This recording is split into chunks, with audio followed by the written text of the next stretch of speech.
Ladies and gentlemen, it is an absolute honor for you to meet the man on Soul Speak here, John Michael Chambers. John, thank you very much for joining us on this very special episode of The Art of Your Heart.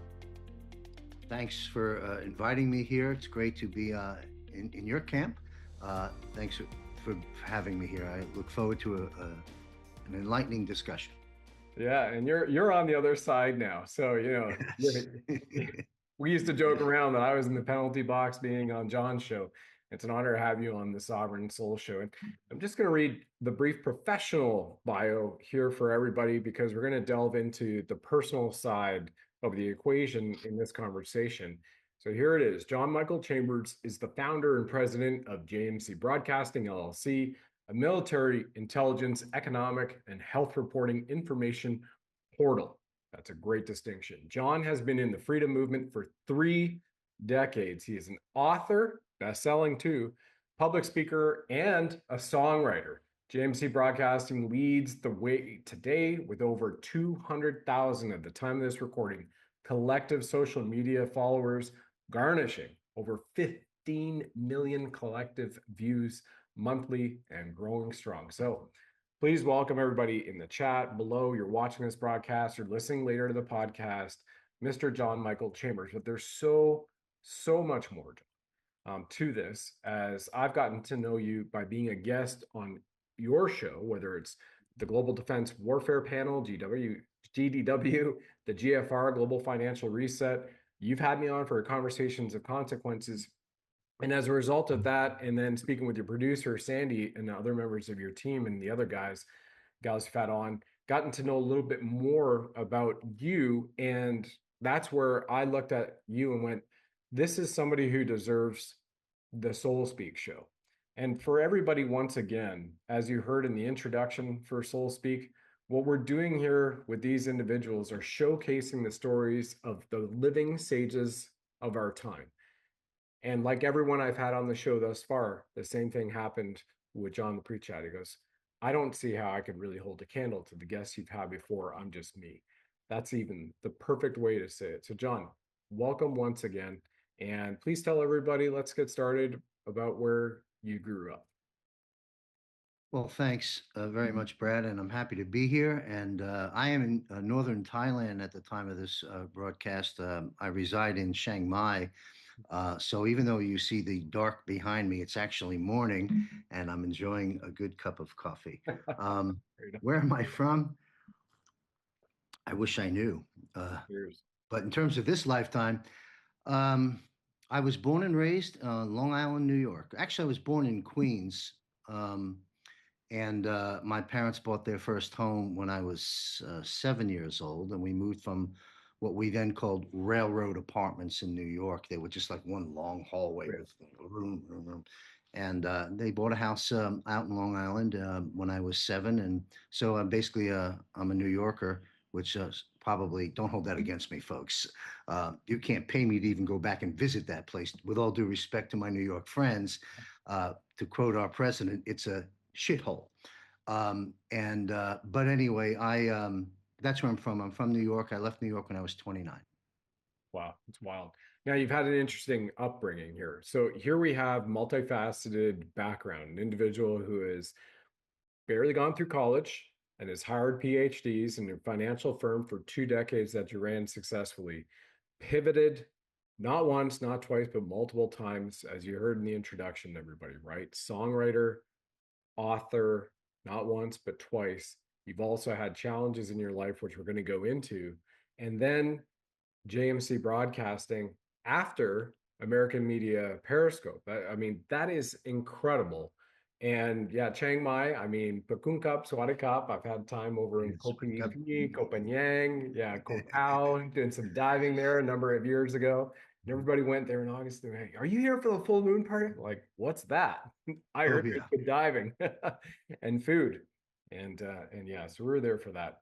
Happened to be there for that full moon party. Yeah. Full moon parties are wild. I've not attended one, but I'm very familiar with it. Songkrong Festival, where they're throwing water all over each other. And it's interesting, the origins of that.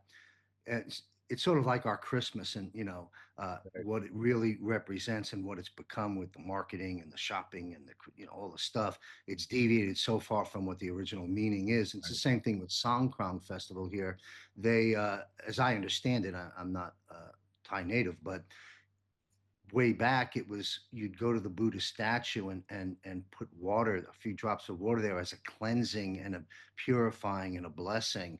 And that became like just mayhem on the streets with hoses and water guns. And for like 5 days, the whole country shuts down and they're just pouring water over each other and they put some kind of clay on everybody's faces. They're having fun. Unfortunately, I mean, I'm just not into buckets of dirty water being thrown in my face. So I kind of, at That, 68 years old, I just watch it from the window. But it's fun for them. yeah, exactly. Yeah. The Bling Buddha is laughing over my shoulder here right now. He loves it. There he is. Bangkok Yeah. and Bangkok, and I visited the big Buddha golden Hmm. statue out of there. But Oh yeah. let's go right back to the beginning.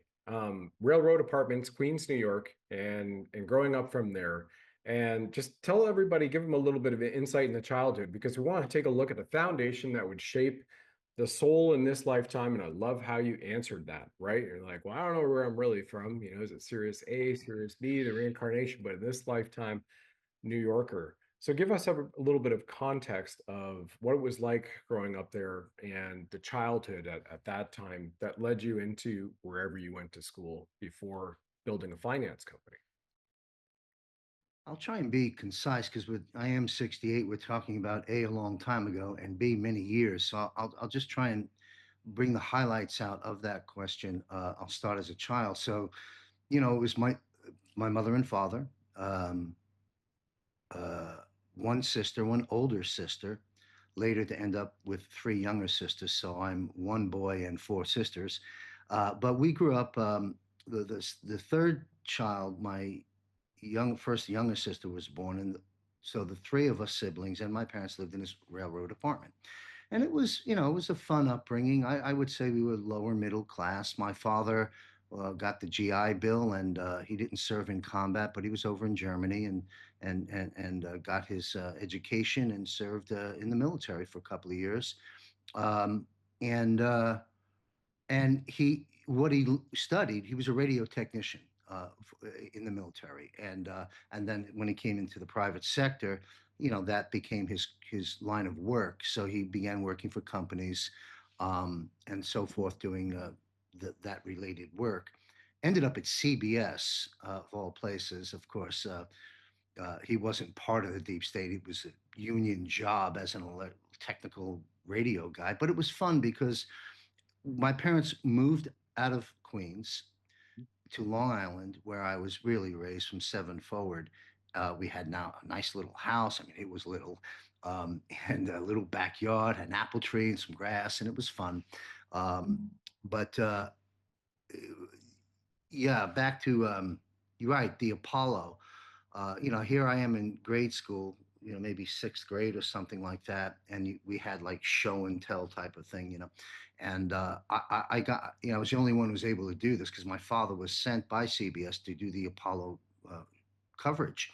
So he came back with 8.5 by 11 black and white photos, which was so professional then, and little models of rockets and all kinds of unique things that only I had. So that was fun. Uh, let's see what else. Baseball, New York. We were not a big sports guy, but I really loved baseball. I was raised sitting on 50-cent wooden splintered Yeah. bleacher Yeah. seats in New York in Yankee Stadium. But it was great because Mickey Mantle was center field. The bullpen was here. I Wow. watched Whitey Ford and Mel Stottlemyre go over to my Wow. father, say, "Go over to the Cool. fence and say Cool. hi to Mel Stottlemyre."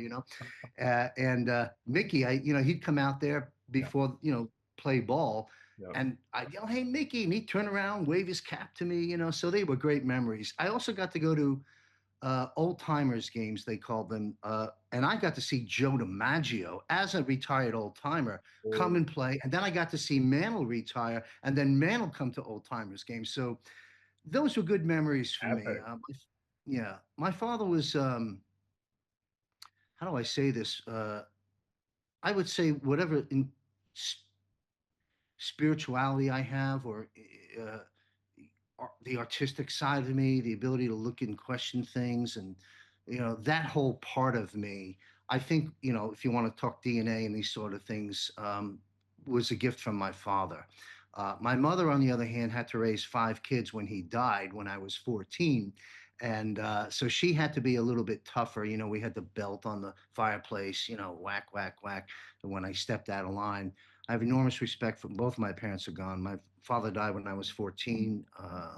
My mother uh, died, I don't know, maybe 15 years ago. So I'm an orphan in case anyone's looking to adopt me. Right. But you told me to lighten up. So there's a little light Exactly. for Yeah, you. yeah. Check their 401k and IRA policy before they adopt you. Want to make sure you've got a good estate planning trust for John after. Right?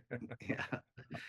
Yeah. So life was, to the mind of a little kid, I didn't need or want anything. We had Christmas gifts, we had birthday presents, we had a little house, we had a lot of fun, a lot of love, and a lot of like chaos too, because it was.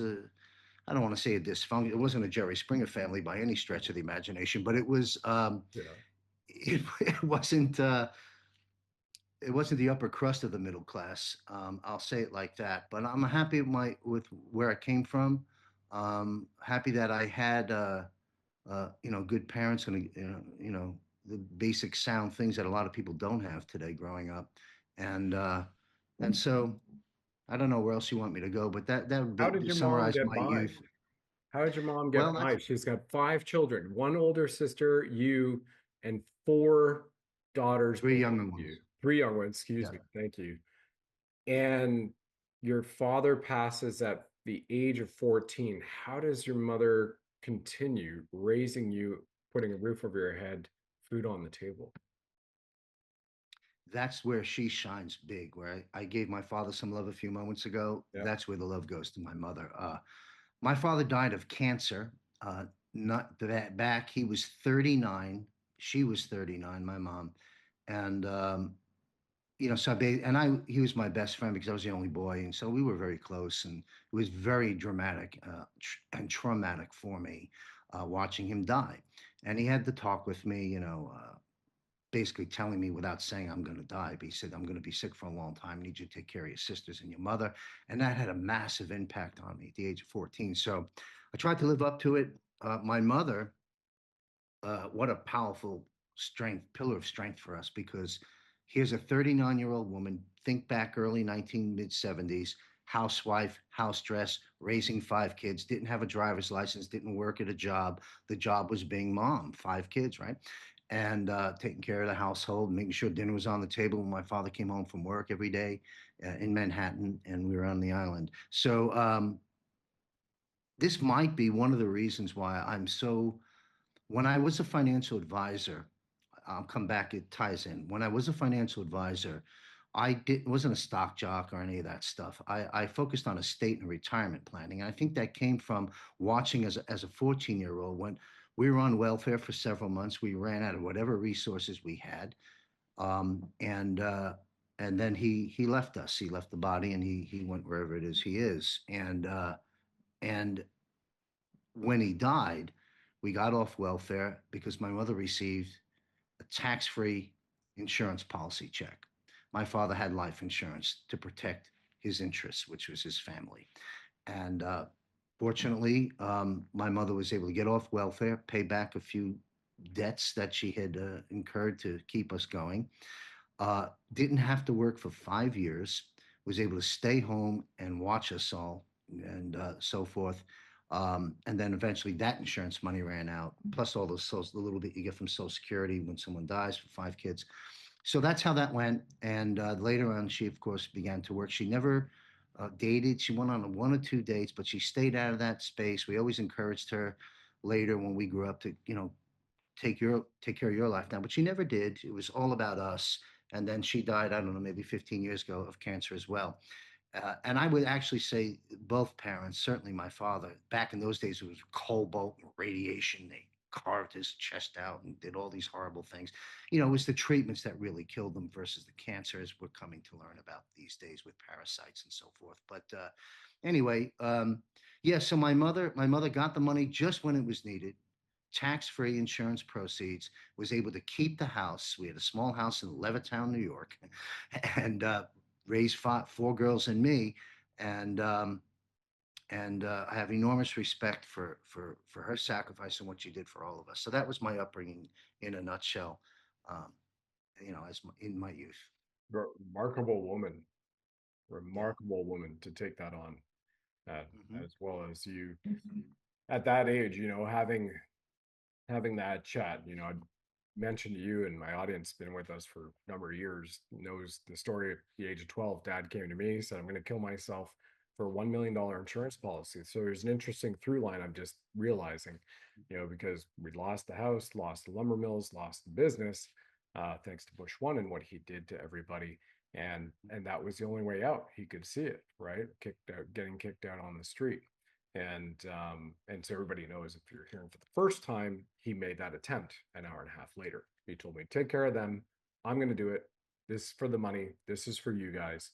Remember me. And off he went and made the attempt, and then spent a year down in an asylum and whatnot. So, I have a little bit understanding of the weight, but we didn't lose him in that way, but we lost a lot as a result of that, because, there's a lot of trust issues that go with that, right? Which I learned a lot later in life as a result of it. So you have this innate responsibility, I feel, that your father levied upon you. You're watching your mother, a remarkable woman, carry this forward with your sisters. What about spirituality? You mentioned that just briefly. What was the family like? You guys were going to church, no church, Buddhist, not Buddhist, just kind of, hey, we feel we're tapped into a higher power anyway. Tell us a little bit about that, John, in Leventon, New York back then. Yes, Levittown, New York. How it went was raised Catholic, as many of us were back in those days, and uh, and it was more of a rote thing. I don't think it was really embedded in their spirit completely, what Catholicism was preaching. But you did it. You went to church on Sunday. You made sure you went to Easter and Christmas and did all those things. So for me, I was in kindergarten and first grade in Queens in Catholic school. Mhm. And even though, as you well know, Brad, we're little children, but we're old souls, many of us. And so you subconsciously observe things that later in life uh, serve you well, providing you're a good person and so forth. So, but kindergarten and first grade, Catholic school, um, moved out to the island, public school, no better than a little bit better than the Catholic school, but not much. And so my mother, basically when my father passed, and it was during these years, every Wednesday I think it was, they'd bus us off from the public school to the Catholic school to learn your communion and learn get your confirmation. Those two terms. And so I went through all that, but now I was able to understand things a little more because I was, a teenager, and I'm looking around and go, something's wrong here. And with all due respect to those that practice the religion, I get it. But if you do the deep dives, there are some questionable things going on there. And so I saw that as a child. I saw mean nuns whipping people with yardsticks, putting people in the corner with dunce caps on because they didn't do something right. I mean, nothing made sense. I never felt love. Yeah. I never felt the spirit. I never felt anything spiritual at all.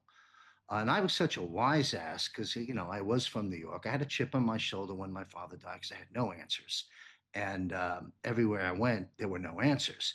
And, and I was a bit of a rebel being a New Yorker. It was the 70s, I grew up with the Beatles and all that. And, and so when I came to take the test, I remember this in the Catholic school after public school Wednesdays. How did Jesus die?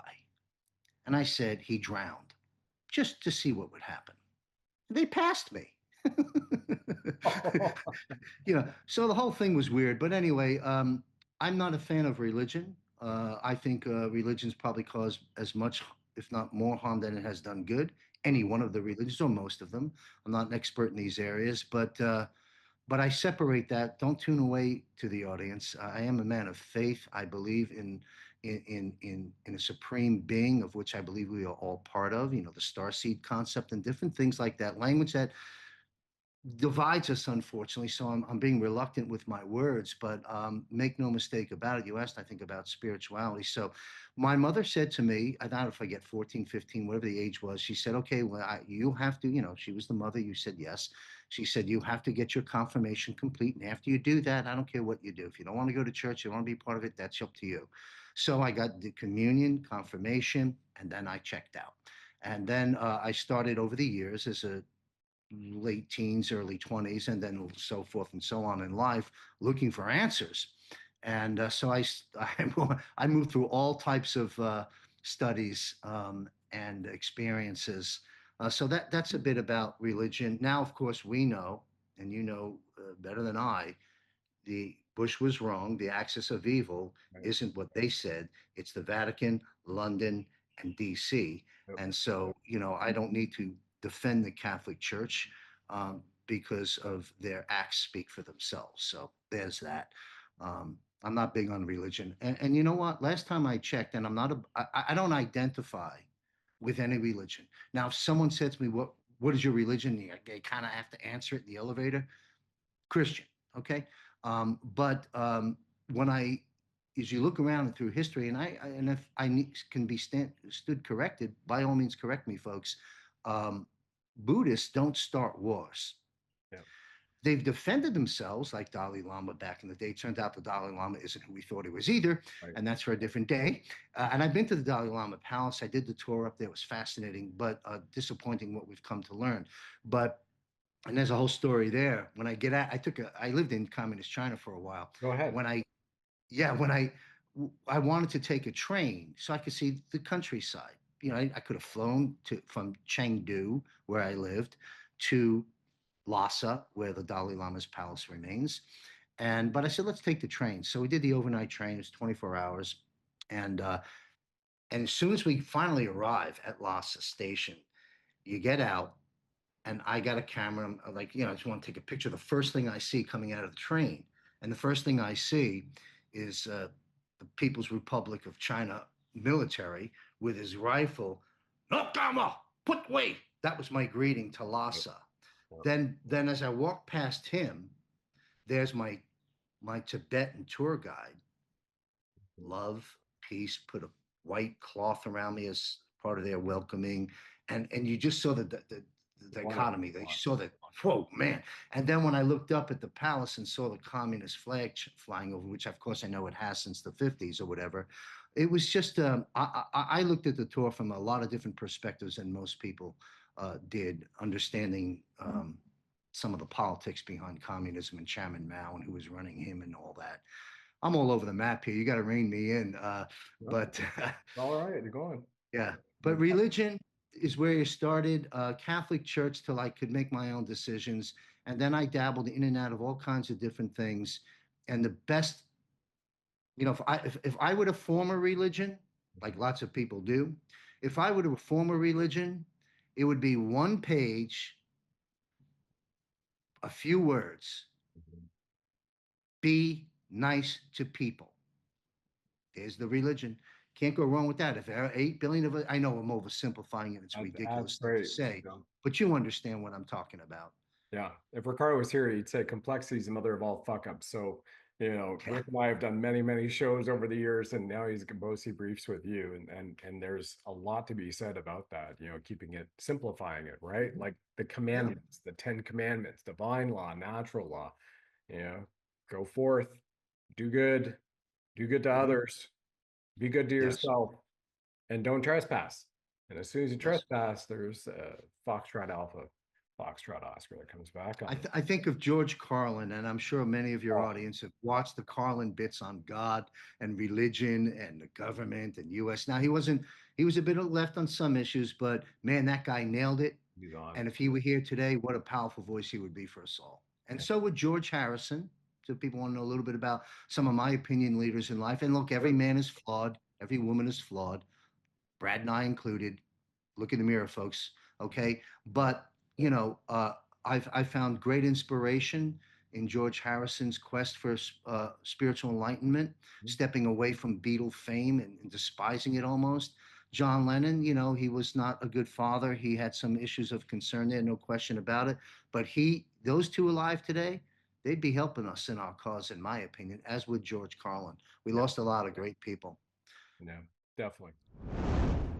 Ladies and gentlemen, our show will continue after these brief and important messages.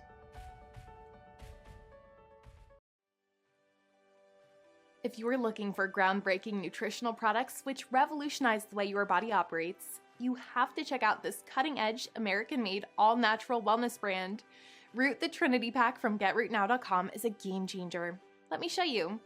Zero In is the world's first quantum-ceutical, an all-natural, adaptogenic nootropic which skyrockets your clarity and creativity.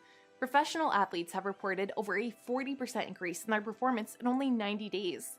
Restore is a supplement that completely restores your gut health, optimizes your true brain, helping you tap into quantum consciousness, also known as the God Mind, altogether with Clean Slate, which gently wipes out harmful heavy metals from your body, gently evacuating toxins, including graphene oxide. Trinity Pack from Root altogether helps you increase your performance, longevity, deep sleep, and have a far greater quality of life. Register now at GetRootNow.com to grab your Trinity Pack. Then hit subscribe and save to get $15 back every month. Trinity Pack has also received the gold standard, a worldwide BSCG approval, allowing those in the military to first responders to the NFL, PGA, NBA, FIFA World Cup Soccer, and more feel assured it is indeed all natural and drug-free. Trinity Pack even comes with a 30-day satisfaction guarantee. So when you grab your Trinity at GetRootNow.com, you can feel good knowing it's endorsed by Tier 1 Special Operations Warriors, to lightworkers, benevolent healthcare heroes, professional athletes, and Olympians detoxing their systems and unleashing their greatest self from across the globe. You can also get rewarded for being part of the Root community. See you there!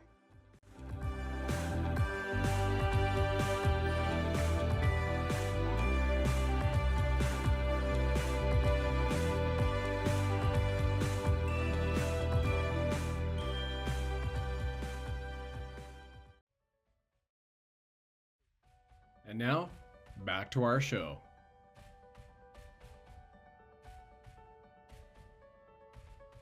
Definitely. So on the subject of spirituality, which spawned this conversation and to go in this, it's interesting. We have a few parallels. It was somewhere in high school when Sister Lorraine was my grade 5 teacher. You mentioned nuns. And absolutely, that's what it was, right? It was the hammer and the sickle in the classroom, literally, right?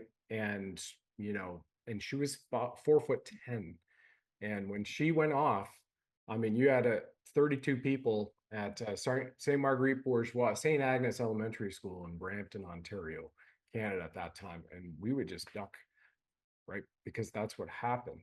And somewhere around high school, I had the same inkling, and it came out of my mouth. I said, at the wholesale level, they're all the same. At the retail level, they're effed up. And you have that. So there's interesting kind of similarities going on here, John. And my confirmation, I pretty much stopped after that, even though grade 9 and 10, we were required to go to a high school, but we moved after that. And then that it was just, public school and moving forward. So these are the things that inform your life. How is it then that you chose to go to college, not complete it, and then get into finance? We heard about that earlier because of what it did for your mother with the life insurance policy. But what did you do? What were the things that informed your decisions to go off to college and to drop out of college at that point in time in your life? Sure, thanks. I have to enter the music side of me to dovetail into addressing that issue. Music was really the biggest inspiration I had in activities of life, we'll call it. And in terms you wanted to be a DJ, like a disc jockey? No, I've written over 50 songs in my life. So it was, I grabbed the guitar when my father died. After school activities, I had a choice, chosen two options: go out for the baseball team, high school, junior high school, whatever it was. I think it was high school at the time, ninth grade and 10th grade, something like that. And I was going out for the tryouts and so forth, and because I loved the baseball and I loved the music, and I couldn't do both. So my mother said, "You got to make a decision," and I said, "Buy me a guitar." So she bought me a guitar, paid $6.50 an hour for Ray to come over to my room in my Levittown house and teach me how to play the guitar. And so I played baseball with my friends, but I didn't go down the official route. And instead, I played guitar. And I took a year just to learn the fretboard and the basic chords, the basic things everybody who picks up a guitar can do. And then I stopped the study and I formed bands. And, it was the fuel that got me through my father dying. And don't forget, I mean, I watched my guys just 3 or 4 years older than me in my neighborhood get drafted and hauled off to Vietnam. Some of them didn't come back. Some came back completely different. Yeah. And I'm watching Vietnam on television as a teenager. My father dies. My hero Mickey Mantle retires. The Beatles, who I love, broke up. Yeah. I mean, I had all these like losses. And at 14, I know it sounds crazy now as an adult, but when you're 14 years old, it's kind of a vulnerable stage It's a because big you're void. going through It's your a own big void in changes. your life. Yeah. Yeah. So to college. So what happened is Well, you form bands. I want to tap into this because yeah, here, sure. here we're getting a little bit more peeled back some of the layers of the onion. And you're Mhm. getting more into it where music, you choose the path of music rather than baseball team baseball. And in that path of music, 6-string guitar or 12-string? It did my math. Six to start Start with off, the six to start acoustic. off. And Yeah. actually, it was electric. I started with an electric and Wow. then Of went course, to you're a acoustic badass. later. Yes. Yeah. Nice. Nice. Oh, Probably I had the burn it Gibson down. Les Pauls. I had the Yeah. Fender Strats. I had the Wow. Fender. I had it all, man. Yeah. The I had amp. hair down to here, had an earring. Uh, Yeah. Yeah. Yeah. So this is but I just also, go go ahead. ahead. Okay. No, This is you, just a thesis that I have because everybody I see who is high functioning from an intellectual capacity standpoint, even warriors we've had on the GW show that we do, stuff I've done, or to other multifacets part of life, there is literal art going back to their childhood, which has helped inform whatever they do, even though it might be completely opposite. They haven't followed through with that art form or storytelling form, right? So this is a thesis I have for high functioning people who are A plus players. If you look at top grading, the way that they would say A plus mindset, type A, who are out there and also doing something of great benefit to humanity. This is a thesis I have, no studies to prove it and back it up. So we're now here, music, starting bands. I guess they didn't totally work out, but you've got an amplifier, Stratocaster. Let's hear a little bit more about this before we get to the college sure, part, especially for the sure. teens, the parents who have their teenagers listening to this, you know, Yes. and why that might be important to nurture the artistic side. Yeah. Well, to that specific decision at 14 or whatever I was, Hmm? baseball or music. I love them both, but in hindsight now, as an older man, it's the vibration that music created. Baseball created a good vibe and a good energy, but it was more mastering the physical in baseball and understanding the dynamics of teamship and so forth. So it was great stuff there too. But the music trumped it for me. And so my advice, whatever it's worth for somebody younger, is go with your instincts, go with what vibrates you the right way. Don't discount that just looking at, because I had a lot of my father was gone, my uncles and different people were trying to look over me and say, John, you need to put that guitar away and get a real job, and go to college and so forth and so on. And that never rubbed me the right way. Thus, I only spent one semester in college. But let me finish the music thing. So here I am in my early teens, 14, 15, 16, and loving the music so much so. My buddies at the time, Frank and Don, Don played the drums. Frank and I learned the guitar, and we put a little band together. And we were terrible, of course, but we thought we were good. And but you have to understand, here it is in the early '70s.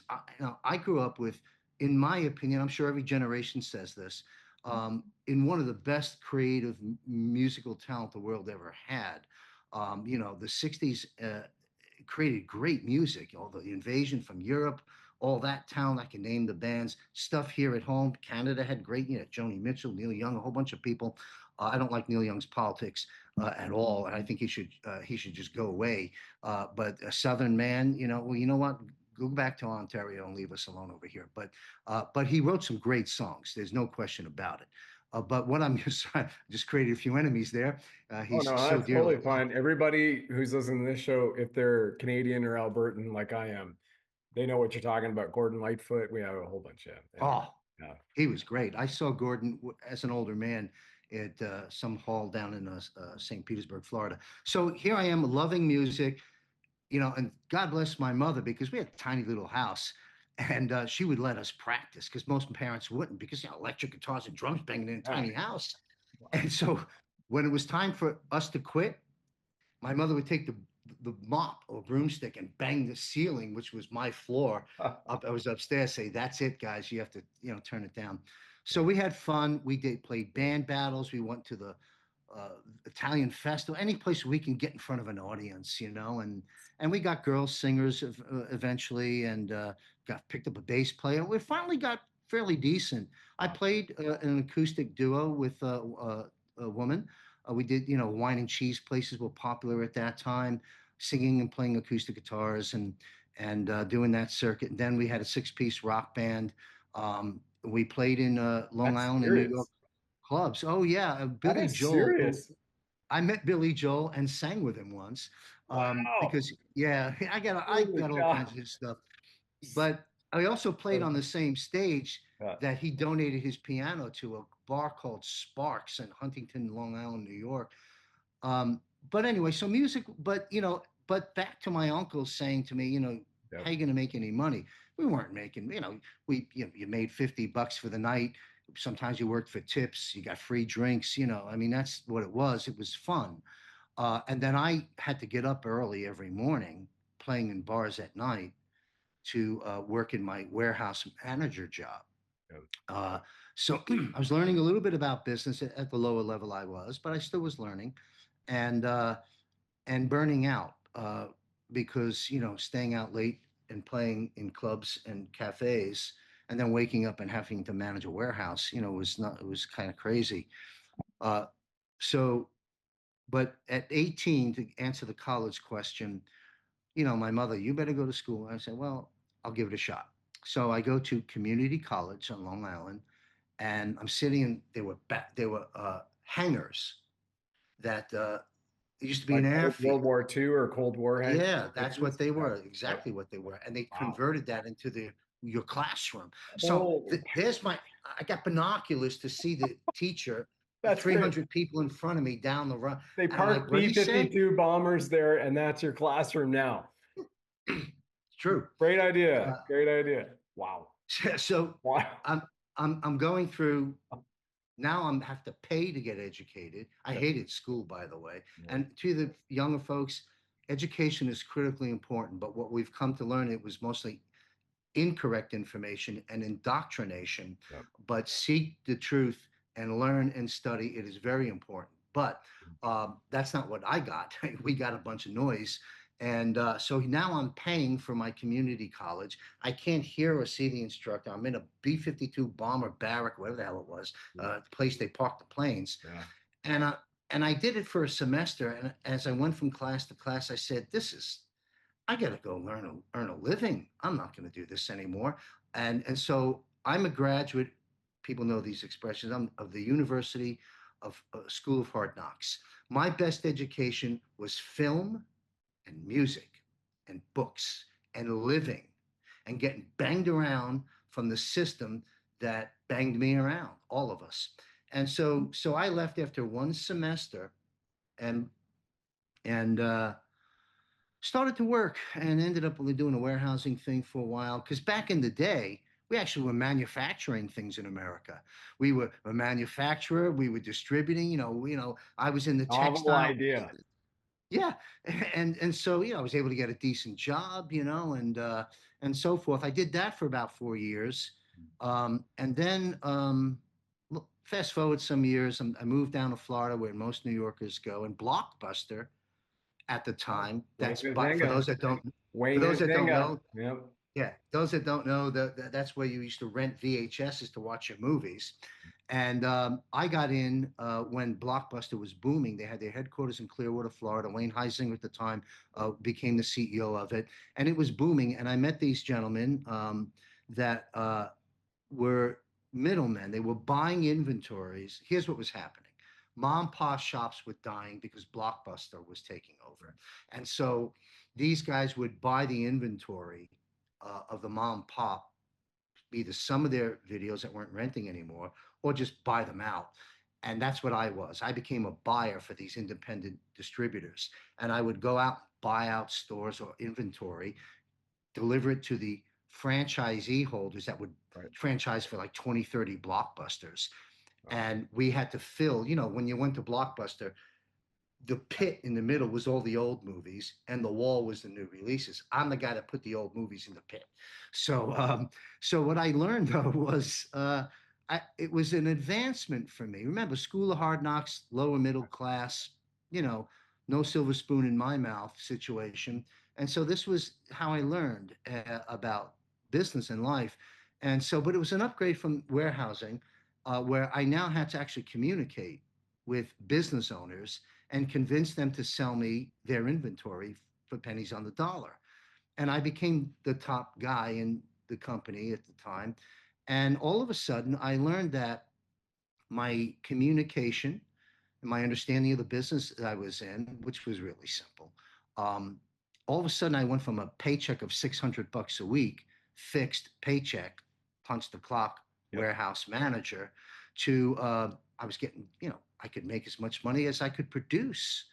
And so I became very passionate about just working and working. I bought a van. We'd drive up and down the coast of Florida, buy out the inventory, send them to the warehouse. And, I was getting paychecks ranging from $1,000 to $8,000. And that was a lot of money back in the late 80s. And so it was a good experience. And then I still doing some music on the side out of love and passion for it. And I was writing songs. I moved to Colorado. I just want to pump the brakes right there for a moment. Sure. Because, there's also the teaching component of this, living from the art of your heart. And you touched on the communication skills. I would imagine that was part of the job environment where you're going to the stores of mom and pop shops who are, in their eyes, losing their business. And you're there as the de facto repo man, so to speak. I'm the Blockbuster guy. We're going to acquire all your inventory. So, it might be worth $1 on this VHS tape, but we'll give you 30 cents on the dollar. Correct. Right. And as a result of that, that got you into more of a sales mode to where you're actually eating what you kill, which is great sales terminology for everybody. Yes. That inspired you to get out there and do it more and become one of the top in the company, if that's what you just shared with us here. Is that right, John? That would be accurate. And and the videos at the time, what I would do, look, the truth of the matter is Blockbuster was putting them all out of business, the evolution of the big box part of America.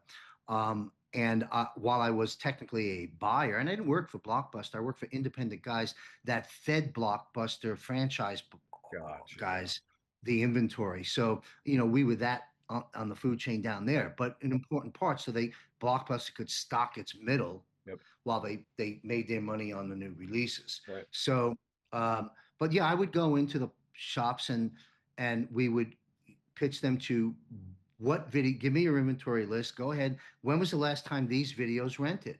Well, it's been 3 years. Oh, so it's dead wood sitting on there. Convert that into money, buy more new releases to stay alive. So we were, in that sense, helping them. Some of them already were upside down because of the competition, and we would just buy out the inventories. But it was pennies on the dollar. I would basically buy a video for $1.25.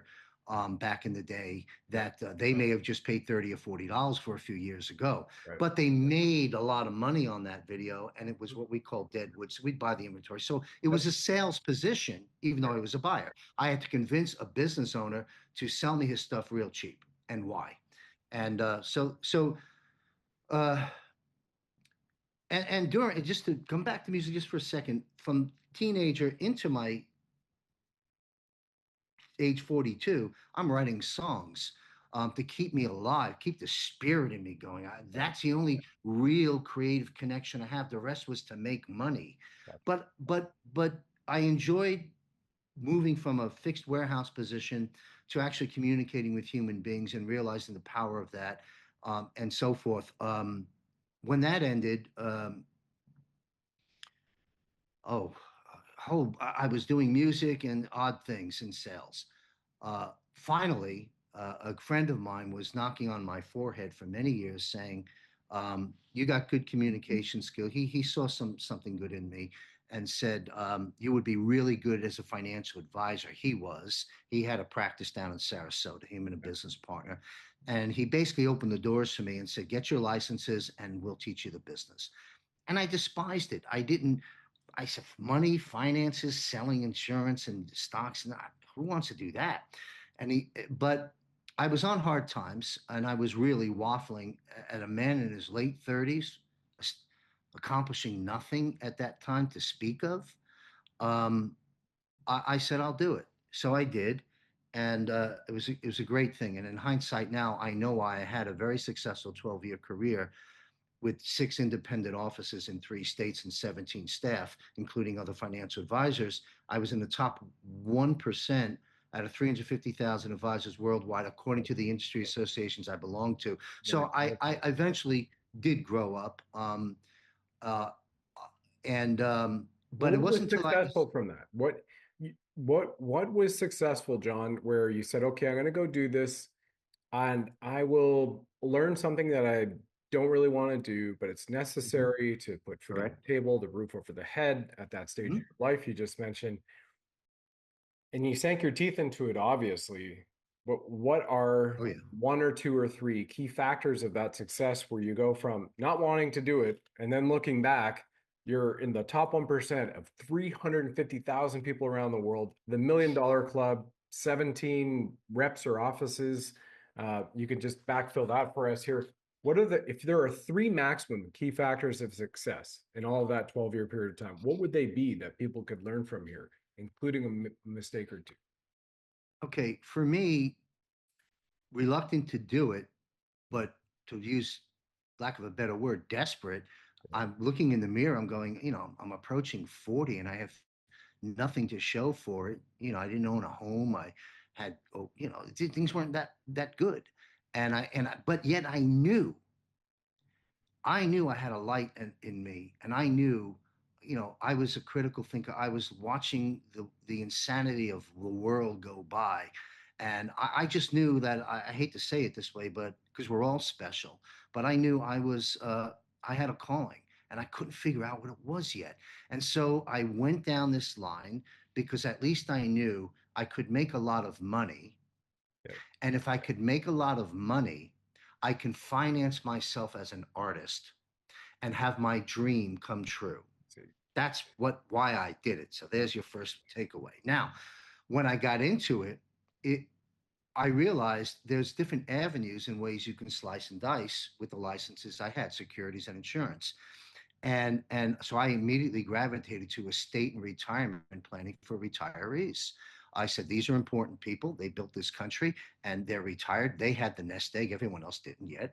And if you're in the business of money, you got to go where the money is. Yep. Right. Al Capone once said, why did you rob banks? Because that's where the money is. Right. So, in the financial world, if you're going to manage money or sell investment products, you better go to the people that have money, right? It's common sense. So I gravitated to the retiree market, but I actually care about human beings, and anybody who knows me knows that real well. They used to call me Yep. Generous John at American Media Periscope, but so as I got into it, I didn't like it in the beginning, but once the light bulb started to go off, and so I gravitate to estate and retirement planning. I had to work with attorneys that understood charitable trusts and estate generational planning for tax advantages, and I liked it. But here's the interesting thing, Brad. At at that age, whatever it was, late 30s, I guess, maybe 40 or something, I don't know, late 30s. Um, at the same time, I'm getting my licenses to go into this career. it's funny how it works. I know you'll understand this.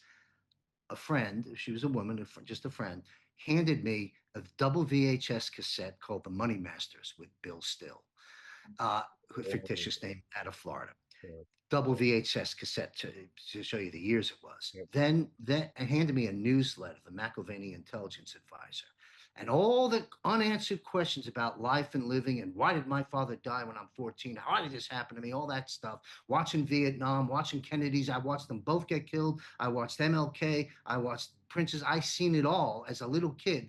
107, kid by the side of the road. Yep. WTF, right? So interesting. I know it now. I didn't know it then. While I'm pursuing a career now as a financial advisor, which I'm so glad I did, and I now know why I had to go through that journey and how it's serving me right now with JMC Broadcasting and American Media Periscope. But I, at the time, I didn't know. So, but it's interesting. While I'm getting the licenses and starting to become a financial advisor, I was then given the truth about money and the Federal Reserve. I'm like, holy shit, you know. And so that was my rabbit hole. That was my moment where I said, there's some answers. Something's going on here. You know, I'm Jim Carrey at the end of the Truman Show knocking on that wall. I'm like, okay. So, but I'm also broke. And so I continue to go down the licenses, do the business. At the same time, I'm doing that journey and becoming part of the club. But not the stock jock, not the ripoff guy, the estate and retirement planning, all preservation and leveraging of taxation. I was sophisticated at what I did because in there was a creative process. Right. And I'll get into that in a minute. But so the conclusion of that is, while I'm beginning a 12-year career as a financial advisor, I'm going down all the rabbit holes. You know, so it began with the Federal Reserve, which was my door opener. Yep. Ironic as it is that I'm now in the money business and realizing this is what's going on. But then all the other rabbit holes, you know, I'm straight up to adrenochrome and everything of the day today. So I ended up, the entrepreneur in me came out. And I know it was always there. You know, I'm the guy that booked the bands. I'm the guy that did the press releases for us. I'm the guy that drove the whole machine. I've always been that leadership vision role, and probably a little mistakes along the way. But now, as a wiser man, I feel like I've smoothed out my rough spots. And so the financial career went well. I started with one office and one assistant, turned into 6 offices in 3 states, and so forth and so on. You know, it was published in books. I was quoted in the Wall Street Journal back in the day, and you know, on how to leverage estate taxes. Yep. They quoted me on the 401ks and all that noise. And so it was good and it was creative, and I made money. All of a sudden, you know, my business was making, you know, well over $100,000 a month, and that's a lot of money today, and it was even a lot more money back then. Made a lot of mistakes, but all of a sudden, a guy who went from broken down cars to renting rooms, to owning 3 homes, buying my mother a condo, came full circle, helped her out, bought her a condo, bought her a car, took care of her, and so forth and so on. In fact, that was the first thing I did when I started to make money. First, I put out my own fires. It's like on the airplane. They say, put your mask on first so you can help others. I took care of me. And the first thing I did was take care of my mother. And then, you know, so forth. But yeah, so it was a great career. I learned about money. I learned about myself. And I really grew up. I became really more of a man than some guy wanting to be a rock and roll star. And don't get me wrong on the music. When I moved to Colorado, I lived in 8,000-foot elevation, population 3,500 in the county. Ouray, Colorado. No one's ever heard of it. Ouray is absolutely beautiful. Yeah. Yeah, you've heard of it. So yeah, I used to live in Boulder, and then I lived in the Vail Valley for 12.5 years almost or something. Yeah. Yeah. Beautiful. Yeah. So it was the most creative time in my life. I moved to Colorado. I already had my financial planning thing going, Mhm. taking a huge risk going from retirement heaven of Florida to Colorado as but I did it. And then, believe it or not, my career catapulted because I was not cut from the Colorado cloth, you know, and I stood out and it worked. It worked and my career took off. Hard work. But at the same time, it was really the most creative time in my life, the most spiritual time in my life. Um, I rented at the time a chalet style, 6 foot windows only, looking out at, I was like in paradise, all by myself, and with my guitar and my micro cassette, my pad and pencil. I liked pencil, and I wrote. It just came through me. I have so many spiritual moments I could share with you of how some of that song. I wrote a CD called Songs from the Light, and in 1999-ish, 98, 99, 2000, and up to 2001, just a flood of creativity came through me while I was also building the business. It's the most creative time in my life, and I had some very out of body experiences that I can share. But Definitely. um, yeah. So anyway, shut me down and direct me because I'm not used to answering questions. I'm used to being the host. So help me out here. Great. No, you're doing wonderful. So what I'm really curious about, you had the friend that gave you the information from Bill. Hmm. You get the awakening there. You go to Colorado. The choice to make that move, which is completely out of where you were, to Colorado, which then is accelerated, which you just discussed, accelerated downloads. And in my perspective, is you had an enlightened upgrade when you went there. We're not nothing to do with the 8,000 foot elevation, but there's something that happens when you put yourself into that situation that I've experienced multiple times in my life, and you're now sharing with the audience, John, that your business then took another, and you didn't stop. You drove, you leaned into it, and you grabbed what was the art of your heart in that vernacular, going back to music. And then you're running in parallels still. Hmm. Music, which I believe Hmm. fed the professional business was feeding your capability to do the music in your personal life. And you're having all these spiritual downloads. Is that something that would be fair to say, or do you want to provide some more context about that for people? Because, again, with this particular series, it is about how could you leverage something that maybe Brad didn't become the filmmaker or the F-18 pilot, right, in his younger years. John didn't have his rock star bands growing up in, Long Island, and then he's touring the world like Metallica of the day or, Poison back Right. then, right? But we can still get things going in our life that maybe there's a place where it comes back full circle later on. But we'll go there later. Just talk about the Colorado experience, the divinity that you're experiencing, and why, first and foremost, why you went from where you were to Colorado. Well, that's just, what was that decision? That's huge. The the woman who gave me the VHS cassette and the newsletter moved to Uray. Yeah. She was had studied all kinds of religions, including Scientology, and she found herself at the Saint Germain group in Mount Shasta, Yeah. and that's what landed her in Uray because there's some stories in the Saint Germain works, which I've read all the books, Wow. um, and um, and I went up to Mount Shasta to check it all out, and I'm not the group guy when it comes to any formation of religion, but there's truth in a lot of places, and I found some truths there that were very beneficial to me. So that's how she said, you got to come to Colorado. So I went to visit her, and I was just like taken by the energy of that elevation. The discord of the human race dissipates the higher up you go. And I felt that. I was like, wow, this feels so good. I got to live here. It was just like that. It was just instincts. And then I went back, and of course, all my colleagues, because I was maybe 2 years into the business of financial advising. I think it was my second year. I was made almost $200,000, and life was getting a little bit different for me, and it would violate all analytical thinking to leave retirement heaven. I had an office, I had two staff, I was making good money. Why would I go to Colorado? less people. No, it's not a retirement place. I'm not a cowboy. They're not even going to like me. I got to be there 20 years before they'll even say hello to me. Right. So, but I went by instinct. So there's a lesson there. And I never abandoned my passion for music. It just came and went as it had to. And so Colorado was a spiritual calling. Yeah. When I got there, uh, by pouring, uh, I was just elevated. I was doing like meditations and decrees. I rose above a lot of stuff, and the songs just came through me.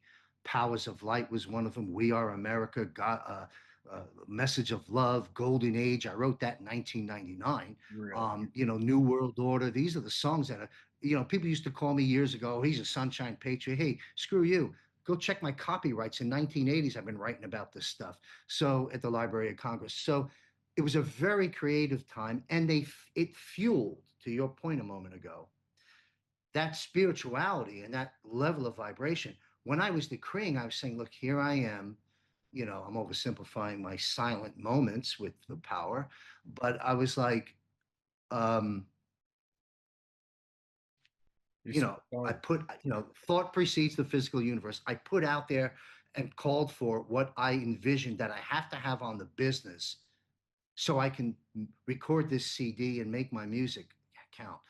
And I still was enjoying that business because I really got good at it, and it was a very creative process. And I love the idea that I can help someone tremendously and make like $40,000 from talking to this guy for a few hours. Holy moly, right? So but it fed off each other. And all of a sudden, even though I had far less prospects to work with, and I was a New York accent guy in Cowboy Town, it didn't matter because I was dealing with truth and people knew that. And I knew stuff that the rest of the Cowboys didn't know. And I aligned myself with the most prominent estate attorneys there because I'm a smart business guy. And he got a lot of business from me, and and so forth. So one thing fed off each other, and it was a good time for me. And I ended up, buying a beautiful home, a 3-story custom house with an elevator in it. It was like a Mediterranean Colorado combo house on 4 private acres on a preserve in Grand Junction, and the offices expanded and all that. Then I formed the Save America. I mean, I can go. A lot of stuff was happening because remember, I'm rabbit holing all along, Right. and I couldn't do the financial advising any longer. I was at the height of my game, making 6 digits a month with 6 offices, and the challenges in it were gone. The learning, there was nothing left to learn except a new product, whoop-de-doo. And I've learned everything, not everything. I was constantly being a student in the real world of red pilling, and I just couldn't do it anymore. Plus, my life was falling apart for a host of reasons. And so divorce came, thank goodness for that. I left the country. Meanwhile, I formed the Save America Foundation, a 501c4. Yeah, I definitely want to make sure chronologically we're following through. So if we can, before we go there, if Yes. we can talk about the spiritual downloads that you were alluding to earlier, John, in the writing, just give 1 or 2 examples of what that means to people who might even be struggling for context of what is this download? What does this mean? And you were getting it. So, okay, so here I am. Ladies and gentlemen, our show will continue after these brief and important messages.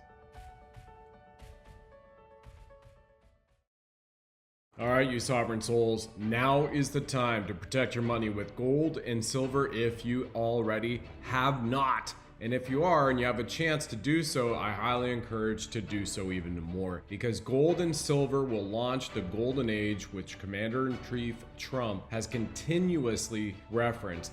The dollar is going down, and it's not a pretty picture, and it's not being sustained by proper policy and proper thinking. This was an opportunity, and maybe an opportunity to show people what's happening with the dollar so that we can do something about it. Get some if you can. BuddhaLovesGold.com will take you to our partner Goldco. They have over 6,000 5-star reviews. This is why now is the time to buy gold and silver, because we have thousands of Americans buying gold today. The rising inflation has reduced our purchasing power. Dysfunctional politics don't work for us. The US dollar has lost over 97% of its value since 1913, while the price of gold has increased over 9 Silver has fared well against the dollar too, with the silver price increasing over 4,500% since 1913. It's about wealth protection. Physical precious metals act as a hedge against dips in volatile markets. Go over to BuddhaLovesGold.com. That's www.BUDDHA, BuddhaLovesGold.com. You will download your free silver and gold guide today, and our great people over there at Goldco will take care of you. That's BuddhaLovesGold.com. You'll see a picture of me right on there, Brad Wozni. And once again, BRICS is the new financial system. Asset-backed precious metals is the way of the future. This is about financial control. Diversifying your assets with gold and silver puts you in control of your wealth at BuddhaLovesGold.com.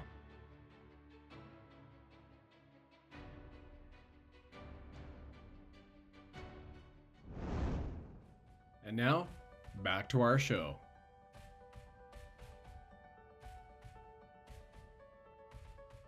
Here I am in this chalet home upstairs in what one would consider, a loft with a big, huge rectangle window about 20 feet that way. I'm in, and a skylight, 6 foot above my bed at 8,000 foot elevation. It was just sheer beauty. Snow, like 2-3 feet of snow out there, snow falling. I'm in the bed. I got my micro cassette, typical musician, had my acoustic guitar, my pad and pencil, and my cup of coffee. And that was my Saturday morning at about 9:45 a.m., as I recall what happened. So I start playing an A minor chord and the different things I was doing, and something started to happen. And then here's what happened. And I know some people say this guy's crazy, and that's okay. What happened is, you talk about a download. I don't call my spirit that disassociates me from me. I am the spirit. So me, the spirit, left the body, and it was like time and distance. I could not measure it. But if I had to put it in words, while I'm writing this thing, boom, the energy was so intense. I went out that window way past, what we see as sky into some other spot. I don't know how long that happened. That's a download. When I came back, I couldn't, the micro cassette had to be clicked immediately. And the song called Powers of Light was written. And Paul McCartney, and I could talk about him because he did die in 1966. I've had long conversations with Juan O'Savin, who was very good friends with George Harrison. But forget about that for a moment. Back to why I invoked McCartney is Paul, people that follow McCartney and the Beatles know that the song Yesterday, the most re-recorded song in history, came to him in his sleep. So the Powers of Light came to me from that download. And yes, I kind of finished it off later in the human mechanical sense, but the whole melody and chord structure, I didn't even know what these chords were. I'm like, and these finger picking techniques, like, what am I doing here? That's what happened. And during that period of time, a lot of those inspirations, not as intense as that, but all those songs, those 12 songs on Songs from the Light CD, that's where they came from. So that was my spiritual downloads.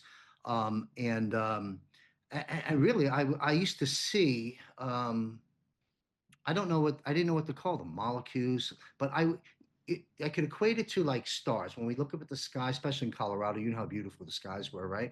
You see all the stars and the things moving around and all that. So I used to see, just like while sitting at my desk doing an interview with a client or holding workshops and seminars, educating people on financial matters, I used to see the little stars. They would just show up. They were like little beams of electricity that would just boom in front of me.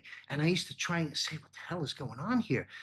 So first I thought there was something wrong with my brain, but then I said, no, this is a spiritual note. And so I started to try to identify what was happening in my life at that moment when those things would show up. And I never really could figure it out, but I considered it a source of power and confidence booster for me. And I just couldn't do any wrong. My business has expanded. I wrote these incredible songs. What do you think it was? Just intuitively, what were those lights? I think it's fifth dimension and above. It's that level of frequency that was getting my attention. You know, like I was uplifted enough on one sense, yeah, pulled down in a lot of other senses, being human and dealing with all the bullshit of life and living. But I also had that going on. So it's been a constant ebb and flow of all these things: the music, the business, the trials and tribulations of life. Even though I was successful, by having the spiritual things hitting at me. So to answer your question, it was me being able to see the frequency and vibration that I was being, for lack of a better word, invited into. And that's how I would translate it out today. It's kind of hard to quantify and be specific about, but that would be my best answer. And so 8 years in Colorado, the most creative time, the John, did you best. have other experiences like that? I mean, you're Oh, all the time. 9:45 a.m. in bed, got the guitar, got the recorder there, and all of a sudden, poof, out of body experience, space, time, everything kind of stops. You come back in and you're playing chords and you can't even keep up with yourself. You don't even know what these chord structures are. And you have, has this song been produced yet? Do we have it? Well, Right? I have some versions of the recordings back in the day, but let me Okay, say that's this right real from the quick. universe, for sure. So we definitely need to hear this at some point in time, everybody. So, yeah, Yeah, but other, how many other experiences like that have you had during that time? a lot. Okay. What started to happen is I was being elevated and transforming. You know, you either grow or you contract. You know, you expand or you contract.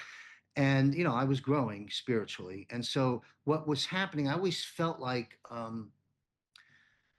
I used to use the word "I'm just visiting."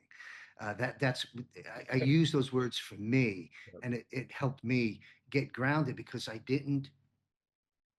felt like a ghost going through communities. You know, like I'm not. I'm here. But I'm you're in not the painting, attached. but I'm not part of it. You Right, right. know, and so I started to live life very differently. So the answer to that question is, um, and that becomes a challenge. This is when you know people think they get crazy, or you know you can't get on with everybody because you're in a different space, and um, and so the gift becomes a struggle. You know, it's the matrix. You got to bust through it. You know, that's what it is. And and so I had my existence became that, and then other stellar moments to that song "Powers of Light Through the Window." I had the little sparks of energy I used to Wow, see, wow. but I also was because of that. I realized that people had a tough time being around me, so I had to tone myself down.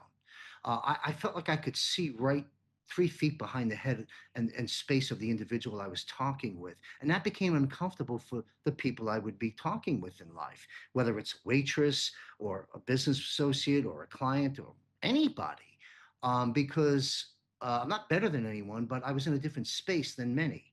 And so it became difficult for me. I figured it all out a little bit later in life now, but that's growth. You know, no pain, no gain sort of a thing. You got to bust out of the matrix, and doing so sometimes has its challenges. I wouldn't have it any other way. And so it was a great time in my life, but also the worst time. And and so, you know, I can pause here and go wherever you'd like to go because we're talking about my life. There's so many pieces here. I mean, I've had so many extraordinary experiences, good and bad. Um, and um, and here I am in Thailand today. So Well, what I occurs don't to know where you want me, to go, but yeah, I'm yeah, along for the ride. we're gonna keep going. You know, we're gonna get up to the foundation as well, because what occurs to me is the frequency of everything, right? And I've leveraged many times the tuning fork example. Being a Mhm. musician, here we are. You're very much aware of this, right? And people, you know, if you can tap a tuning fork in one corner of the room and another, and they're at different levels of frequency, then the one with the higher level of frequency will actually raise the other one back up to it. So to me, from a frequential standpoint, where your consciousness is rising, you had less distraction where you're in Ure at 8,000 feet with less people. You're in nature, surrounded by nature. You're able to see the beauty. You don't have the EMFs, even at that time, cell phone towers in the 90s, and you know, Sarasota, Mhm. Florida, and all the busy and the traffic and the concrete jungle, so to speak, in the suburbia. Yes. And you're more, it allows us to tap into ourselves. That's a fact. It's a proven fact. We don't have to beat that one to death. And as a result of that, where I get out of this is my belief, John, is with your consciousness rising, the veil was dropped and you got to see through the veil, have those experiences in those moments. And as a result of that, that's more of our true essence of our soul, where our body is inside of our soul. Remember 6 feet, right? They don't want us to interact, stay 6 feet away because that's typical frequency. And being a guy who developed a TV show that was about to be green lit right during the lockdowns with Discovery Channel, we do know that there's a harmonic effect at a resonance of human beings who tap into the heart rate variability coherence and can affect up to 55,000 people. One soul positively affect 55,000 other souls in their vicinity, upwards of 30 kilometers or through that intention. And the Maharishi effect is an example of what they did with the crime rates in Washington, D.C. by doing such, which was measured and published as a study. So that's where I believe what you were experiencing, John, by giving yourself that gift to go to Colorado and having the music, which also informed your professional life, even though other aspects of your life were challenging, as you mentioned.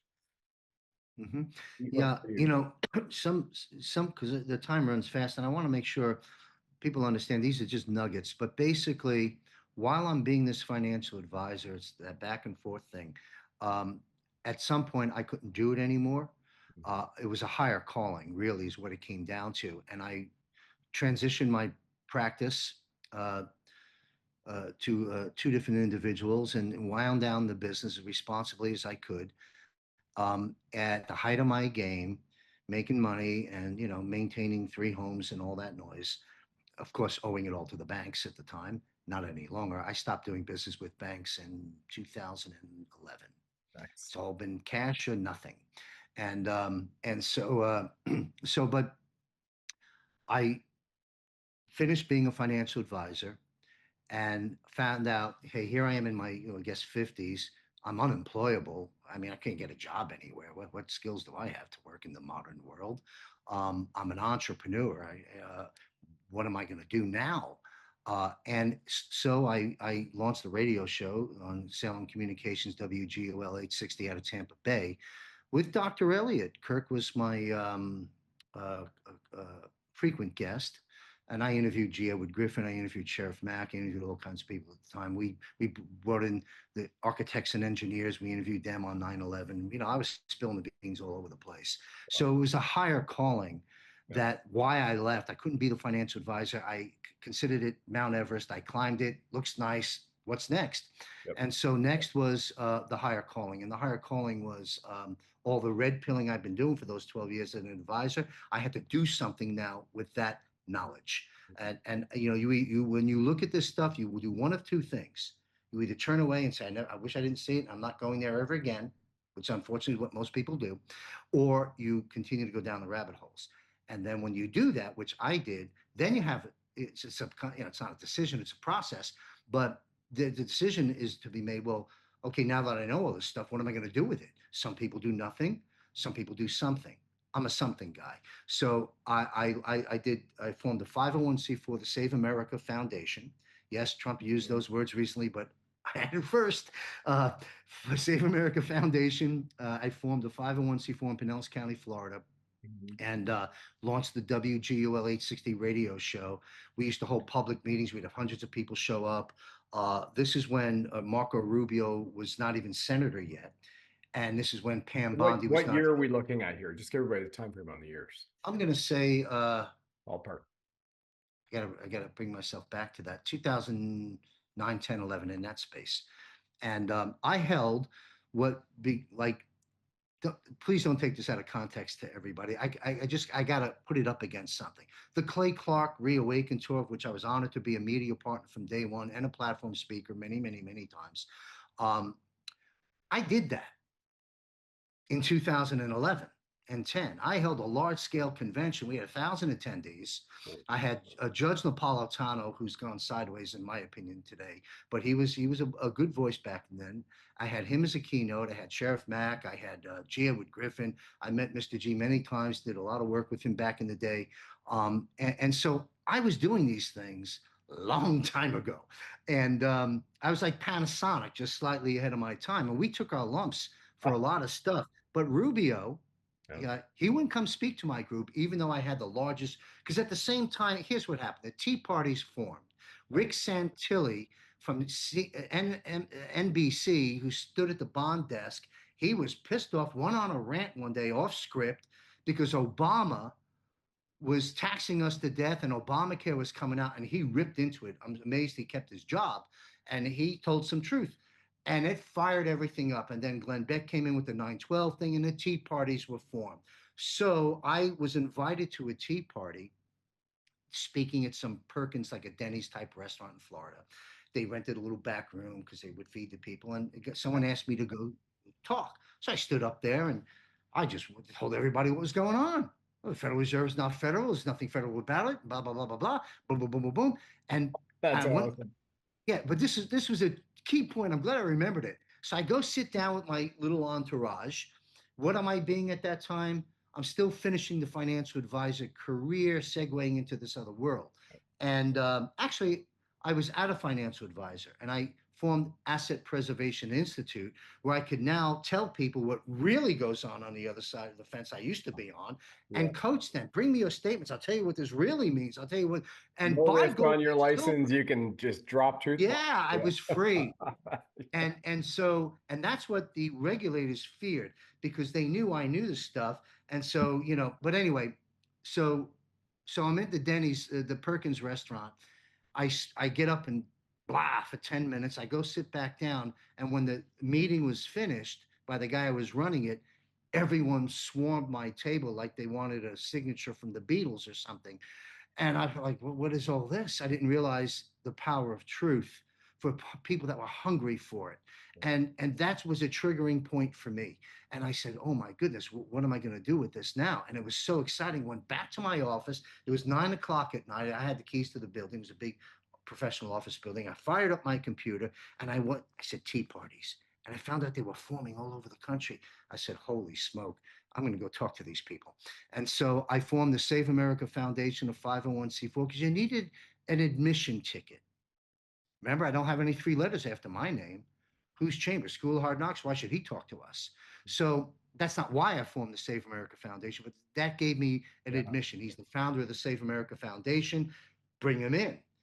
Right. And so that's how it. So I spoke all over Florida, eventually spoke all over the country, actually 3 countries. And that's a little bit later on. But that began the journey that gave me the courage and confidence, because I still had to make money. Well, I wasn't a financial advisor. So my asset preservation people pay me a membership fee and consulting fees. And then I would also receive a revenue share for the gold and silver company that I was recommending to people, because now I could. You see, when you're a financial advisor, folks, especially today, you hold those licenses, you're not allowed to sell physical gold and silver, just so you know. And if you do, you will get a ding on your report. You'll be fined, if not removed from the club. They'll cancel you. They don't want you selling the paper version of it. I can get into that whole story on another day. So then began the journey of my patriotism, we'll call it, my move into the thing. I wasn't joining one, I was starting it. Okay. So I saw the tea parties were going to be hijacked. I saw it happening right out of the gate. And I said, you know what? Hijacked So by whom? Just give a little context for the international audience here, because we don't have a full American audience. So some of these terms might be a little bit foreign to them, literally, no pun intended. Sure. The Tea Party, thank goodness for it. It was America grassroots rising up and saying, hey, we've had enough. And they formed these no structure chapters all over the country. And God bless them, they were great. And those are the people I spoke to all over the country. But I forgot the name of the people. But right away, I don't remember their names. And they were 2 women mainly that that were the hijackers.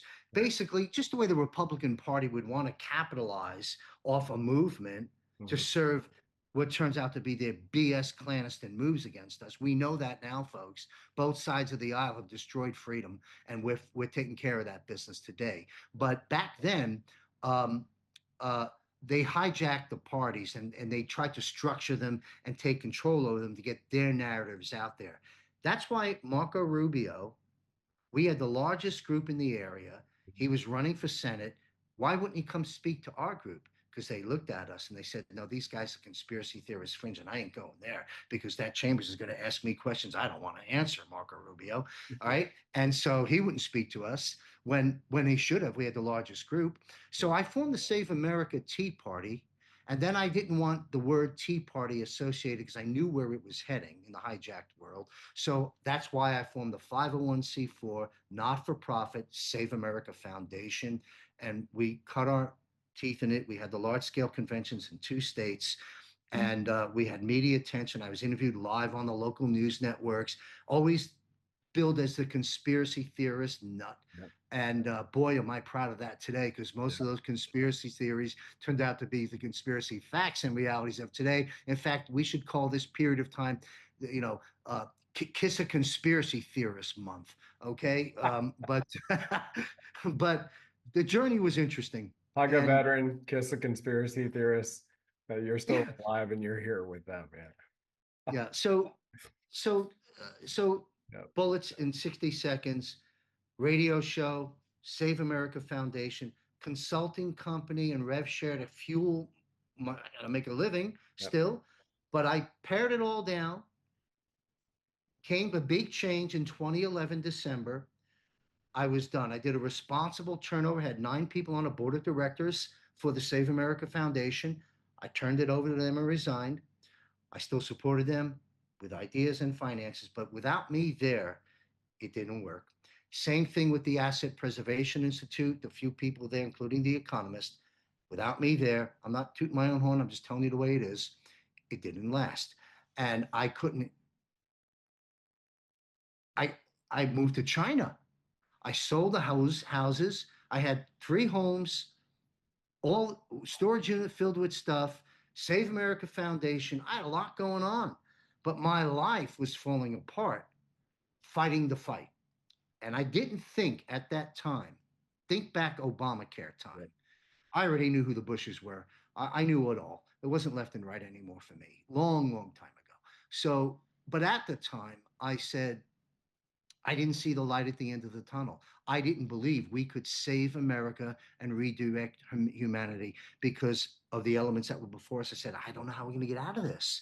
And so I needed to retreat from the battlefield for a bit. Moved to why China? Because I had a Chinese American wife. Right. I'm not, that's why I'm not an idiot going into communism. I had a Chinese family. The father-in-law died. The mother was sick. So I go there. That's my retreat. And, China's a great place to visit for 2 weeks and a horrible place to stay. We can talk about that one other day. But so while there, I made all the big decisions. I already sold the homes, paid off the banks, didn't have any debt, wasn't going to ever do business with a bank again, and had accumulated what I accumulated financially, and got divorced, and thank goodness for that. And there I was in Asia, and I said, well, I'm in Asia. I'm going to stay here. I felt more liberated, more free with 2 suitcases of stuff versus 3 houses and storage units filled with crap. I didn't own a car in China, obviously. So I felt, okay, well, here I am. What am I going to do with my life now? And I wrote a book called Misconceptions and Course Corrections, a series of essays on life and living, and I didn't publish it. It was therapy for me. I had nothing to do. So I'm watching the world fall apart, and I don't know what we're going to do about it.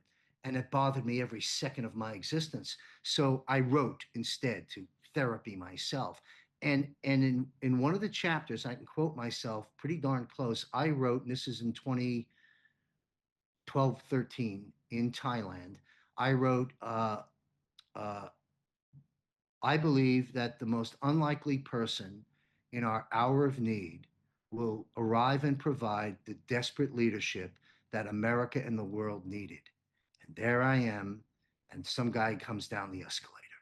I said, huh, Wow. You is it him? wrote that and Oh, I wrote that. I was just gave you tapped a in. quote. Yeah. Wow. And so now, being a New Yorker, Queens like Trump, I never liked Donald Trump. I respected his success. I just didn't like him. I considered him a braggadocious playboy billionaire. I mean, it was easy to call him that. But I always respected his success, but I didn't like the character. Till I, so I said, Trump, he just wants to further his brand. Let me see what he's got to say. I was a I Trump skeptic just want from to the escalator. interject for one moment to give Sure. context historically to 2011 to 2014, that time frame. Mhm. For the audience who might be a little bit younger, John, Yes. what Mhm. was going on in America at that time while you're over in Asia saying it looks like, just so everybody knows, Brian Williams 2 years ago, maybe it was 3 years ago, on NBC Nightly News said they're burning down the house and we are in it. And he left the air that way. Those were his Wow. words, right? I didn't know that. They're burning. Yep. Yep. Clip can you find online. I'm pretty much paraphrasing it word for word. They're Mhm. burning down the house and close the doors, locked us in it. And that was just a few years ago. But Mhm. earlier than that, you're in Asia seeing that similar vein going on. But just provide a little context for those who are a touch younger in the audience around the world as to what was going on in the country, the nation that you grew up in that made you feel that way before the For someone, yeah, for someone older, as I was even then, um, for the younger folks listening now, having been born in 1958 in what was a more free America than it became, um, and as I started discovering the truth and the lies, everything was very transparent to me. So what was happening in the country is we were losing our freedom. Mhm. We were losing our jobs. Obamacare was a very scary concept. You started to see Pelosi, Schumer, all those characters because they've been there forever, um, and nothing to do with black or white. Never felt right for me. Who is this guy, Barack Obama? He's been on a Senate floor 3 times, whatever, and who put all that money there to put him in office? Anyway, to answer your question, the America I grew up in was gone, and you could see it, you could feel it, and I didn't leave. People say, "Oh, he left the country, ran away." No, no, no. I was in Asia on personal notes. I had attraction to this part of the planet. I had attraction to an Asian women. I don't mind saying that. I mean, I was done with American women. They split us up, and I was there. I did a report on it in social studies in junior high or high school when the women's lib thing came out. They separated the races. If there's a war between the sexes, there'll be no people left, which is what they want. So they let the state raise us. They let the television Sesame Street, run by the government, raise us. The government raise us. They put both spouses out in the workforce, and eventually, look what ends up happening. So I wasn't interested in that, and I found anyway, that's a different subject. So America, we were losing our freedoms. There weren't jobs available for people. I mean, I was working because I worked for myself, but it was slipping away. Brian Williams' statement was correct. And so anyway, but now Trump comes down the escalator and I'm watching. It took me a couple of months. I said, this is real. And then I went back and looked at his clips, when he testified before the SNL crisis as a financial expert. I went and looked at the Oprah Winfrey interviews where he said all the things he still stands for today. And I matched it all up and I said, Trump is speaking the truth. God sent this guy here. This is the most unlikely person in our hour of need that will come and lead humanity on the course correction that's definitely needed and save America. And I would take a bullet for Donald Trump today, just so you know, because 10 minutes ago I said he was a braggadocious billionaire playboy. That was then, this is now. And so I started writing. Then I had a concussion, and there was all kinds of stuff that happened. But I came back to America by a higher calling in 2015 fall of, and wrote Trump and the Resurrection of America, 5-star rated. Robert David Steele gave it a 6-star rating. He Really? called me. I had never heard of Wow. him. Holy, Yeah, I didn't know he that in the found, research. yeah, he Holy. found my book through at the time at the time Ann Vandersteel was a co-host to Bill Mitchell, whatever they called the shows back then. And my book, they must have picked it up somehow or another. They called me and I was interviewed, and then Steele happened to watch the interview. So he contacted me and said, "Hey, you did a brilliant job, guy." He said, you were able to speak to the common guy on the couch, but also be able to speak to an intellect like myself, is what he basically said.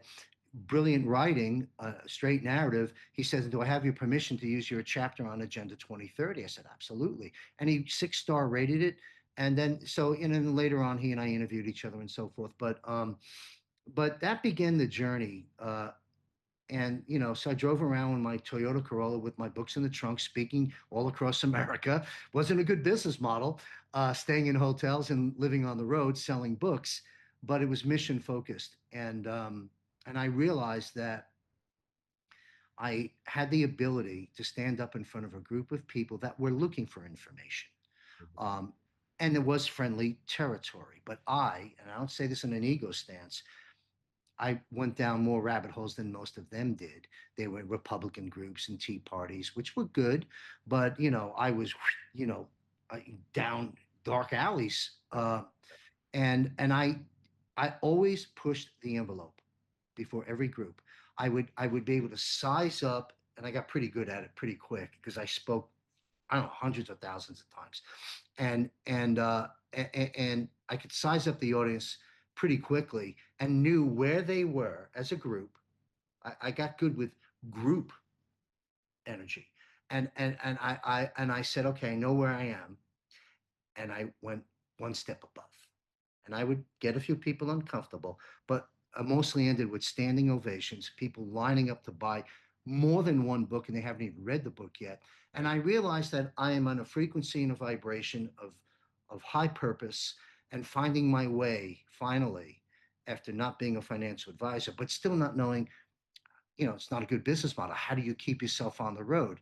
And that leads me to the same woman who funded Charlie Kirk, who gave me some seed capital after I got thrown off of YouTube, debanked, deplatformed, everything.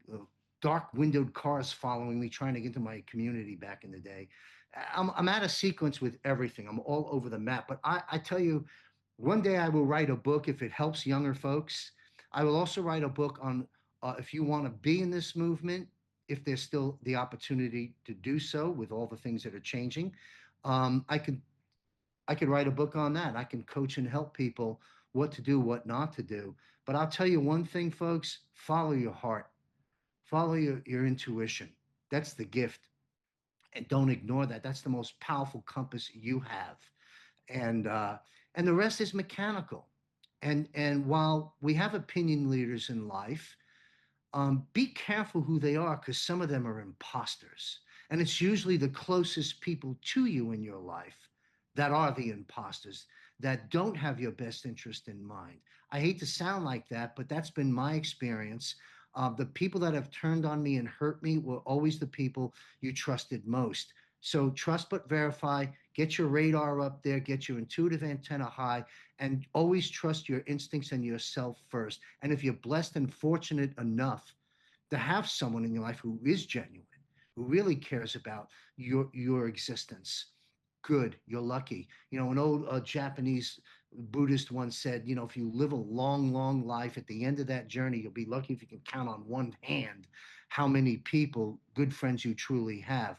Unfortunately, that's the human race. And you know what?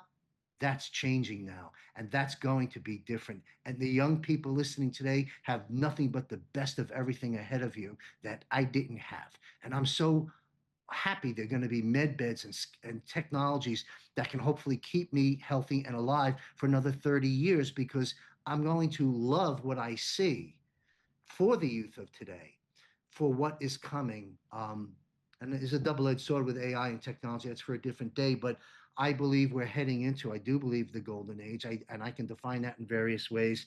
But the time in history that's about to unfold. We've been through the grunt work, Brad, you and I, on this. But the younger folks, and I'm much older than you, but those younger than you, um, they're gonna have they're gonna be in a much better world than I grew up in. I will say that. I believe that. I know there's dangers and things ahead, but we're going to be living in time, a world without wars, a world without need, no scarcity, abundance, all checked. This is where God and science meet. This is the checkpoint. And that's in part what the QFS really means to me, besides moving money quickly and avoiding scams. We're going to be a moral, and with that, with the chains of suppression off of us, not chasing money all the time because it's there, doing the right thing with it will allow more of it to come. And I believe that that the creativity in us, look, because think of the young people. If you got a crop of humans, yeah, and by the way, I never want to come back. Just let me get that out in the space. I don't ever want to have a human experience again. I hope I have been, and I don't know that I am. I don't know. It's way above my pay grade, but I would hope not to come back in a body. Hope that I can help from a higher plane for those that are still here. But that's out of my hands. I just be the best and do the best I can in life. But I will say that the younger folks have tremendous, if you're growing up without inflation created, without taxation illegal, unconstitutional created, without chasing pieces of paper, because if you don't have it, you can't live and eat, and then healthcare, which isn't healthcare, all of this stuff, as it gets exposed and taken down and taken away, and the real world that our Creator intended for us is here. This new crop of humans are going to have so much creativity. Nothing can stop what's coming because of that. That dark and light, it's over. We're going to win that battle. And in my opinion, the pendulum has already shifted in this spiritual battle, and we are, in fact, winning. And I'm not ignorant to the dangers that lie ahead, and they're significant. But we've won this. I know it, and it's God ordained. And we and the most unlikely person is the Supreme Commander Chief of the global defense war, which we are winning. And his name is Donald J. Trump, period. And when things don't make sense, go down the rabbit holes. They'll make sense. Well said. And there's so much to unpack from that, John. I think where I would start with that for everybody, as you mentioned, I'm a child of the 70s, right? So we're not too far off of each other. We can talk about certain things, at least you were in high school in the 70s, and I was still in diapers in a way. When you mentioned with the kids, the parallel on the intuition, you've mentioned in several phases of your life, I'm not sure if you recognize it, that you felt called. Those are your words that you've used at least 3 times in different sections of your life that chose to go Colorado, moving elsewhere, going to China, and then Save America Foundation, which is incredible. And thank you for your continued patriotism and making sure that you're helping people around you with information, which is the truth is the greatest weapon that the bad guys fear. And we're on the America 250 anniversary here right now. And for those who are watching or listening from around the world, remember there's this incredible few sections of words in a declaration that was signed off 250 years ago about pledging, we pledge our lives, our fortunes, our sacred honor. And to your point, John, that you brought up about the new generation, as you mentioned, the new crop, right here today, you don't have to worry about the scarcity, the paycheck, working that 9 to 5, plus the roof over the head, plus the economic cycles, plus the death and the taxes, right? The taxation, the unlawful, illegal taxation, which should have really never have existed for income compensation, et cetera, et cetera. But I also feel like you mentioned in what's coming ahead from us, the double-edged sword of AI, we're also warned that once you have a republic, it's yours if you can keep it. 250 years ago. And I also feel that's where we are today. So, in your vein, you mentioned that if you could and be around for coaching people, I hope you certainly are. And then med beds are nothing for 30 years, as far as I'm concerned. We're going to uncap our telomeres. We can go for a couple hundred more years. And as far as I'm concerned, like Bob Proctor was a mentor of mine, and he turned 72, and he said, I just turned 72. I'm just getting warmed up. And that's exactly where we are right now with this type 1 spacefaring civilization we are returning to every single day. It's just completely blowing past us. All the truths are coming out like a fire hose. You can't drink from it right now. Yes. Correct. But I don't want to stop the interview here and feel like, okay, we've just rushed to do a wrap up, because you mentioned something about, and this is, people that have paid the price, and you've been at this for 3 decades. We know other people who have been at it for longer and then also paid the price, the ultimate sacrifice in this war, spiritual warfare, financial, economic, as we know, physical, mental, emotional. You mentioned that all of a sudden you had cars driving around following you. You mentioned debanked and deplatformed yourself, and you had, fortunately, a benefactor to help you around. But we also haven't even covered off the fact that you also had your life on top of all of those other disgusting things that were levied upon you, in my opinion, that you also fought for your life too. So can we just take over the last 5 or 6 years? What was happening to you? You mentioned the cars following, the deplatform, the debanking, and what Yeah, went on there, and go on to what then happened, where you were kind of off scene for a while, truly healing because your life was on the line. Thank you. I'll try and keep myself calm and poised and just get to the highlights of your question, the bullets of the question. I was a pissed off patriot, and having done the speeches and all that, and a whole life changes in that. You said again the calling. Oh, I had a calling in in Thailand in 2014 and 15. I fell off a motor scooter without a helmet. That hurt my head, but that wasn't enough. I then hiked over a mountain by myself. It was like 95 degrees. I just enjoyed it. To see this big Buddha statue in Hua Hin is the name of the community. Climb over the mountain, and I had no idea where I was. And when I finally got to the top, I looked out and I saw the Gulf of Thailand. I said, "Wow!" I said, "Well, I'm not going backwards. I'm going to climb down here now." I saw a little beach resort, tiny. I'm talking about like a remote island, not like a touristy thing. And I climbed down the mountain, and there's a big boulder, the size of like a truck.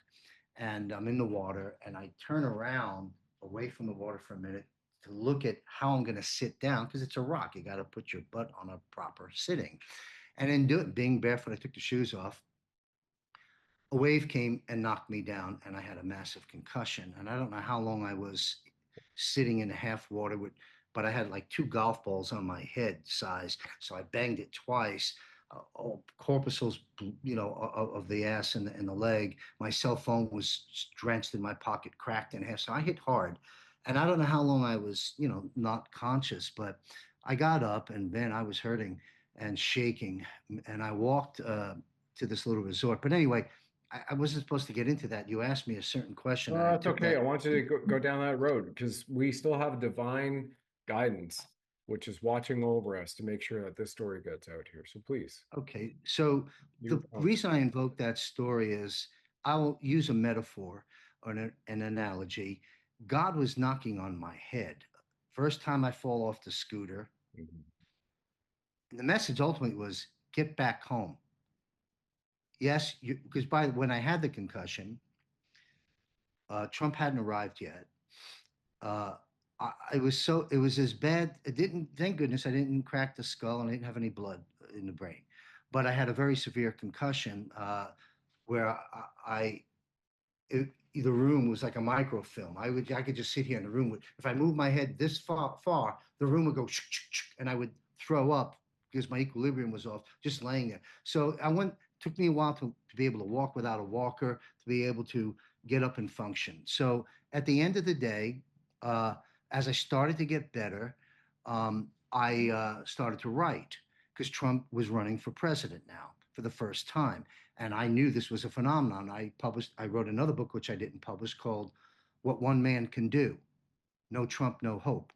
World hangs in the balance. Those were the taglines. So I launched a website at the time, johnmichaelchambers.com in Thailand, and I'm writing all these articles. I wrote about 400 articles in the course of a year because I had nothing else to do, and my eyes and things were getting coordination was getting better, so I used the energy there. And so I was running out of money. I wasn't working, and as I look at it now in hindsight, it was a higher calling saying, Trump, the guy you wrote about in 2014, the most unlikely, but here he is. Hey, fall off a motorcycle. Hey, get your head crushed on a rock. Come home. And that was what I was hearing. And so I did. And the stars lined up because a good friend of mine, he was got 2 Navy citations, individual, the only one in Navy history, I was told, that got an individual citation for his advances in technology for the Navy. His name was Dr. Richard Davis. He since was killed by the deep state when he exposed Ebola on Alex Jones, but it's a different story. So he was my good friend. He called me in Thailand and said, hey, I need you, because he helped me in my Save America Foundation. He said, I need you to help me raise money. I have a prototype, because he was a serial inventor. He had 400 patents worldwide under his belt. And so bottom line is he had polling technology that could help detect and prevent in precincts theft. And so I'm like, yeah, I'm all for that. And he said, I know you know how to get things done. Get me Roger Stone. Get me Steve Bannon. Now, this is back in 2015, before Bannon even joined Trump's camp. Right. And I got him these guys. I don't know how I did it, but I got their attention. And so the bottom line is the calling was to come back to America and throw my hat in the ring a lot more than I was. So I did. And the doors, again, the stars opened up, it lined up.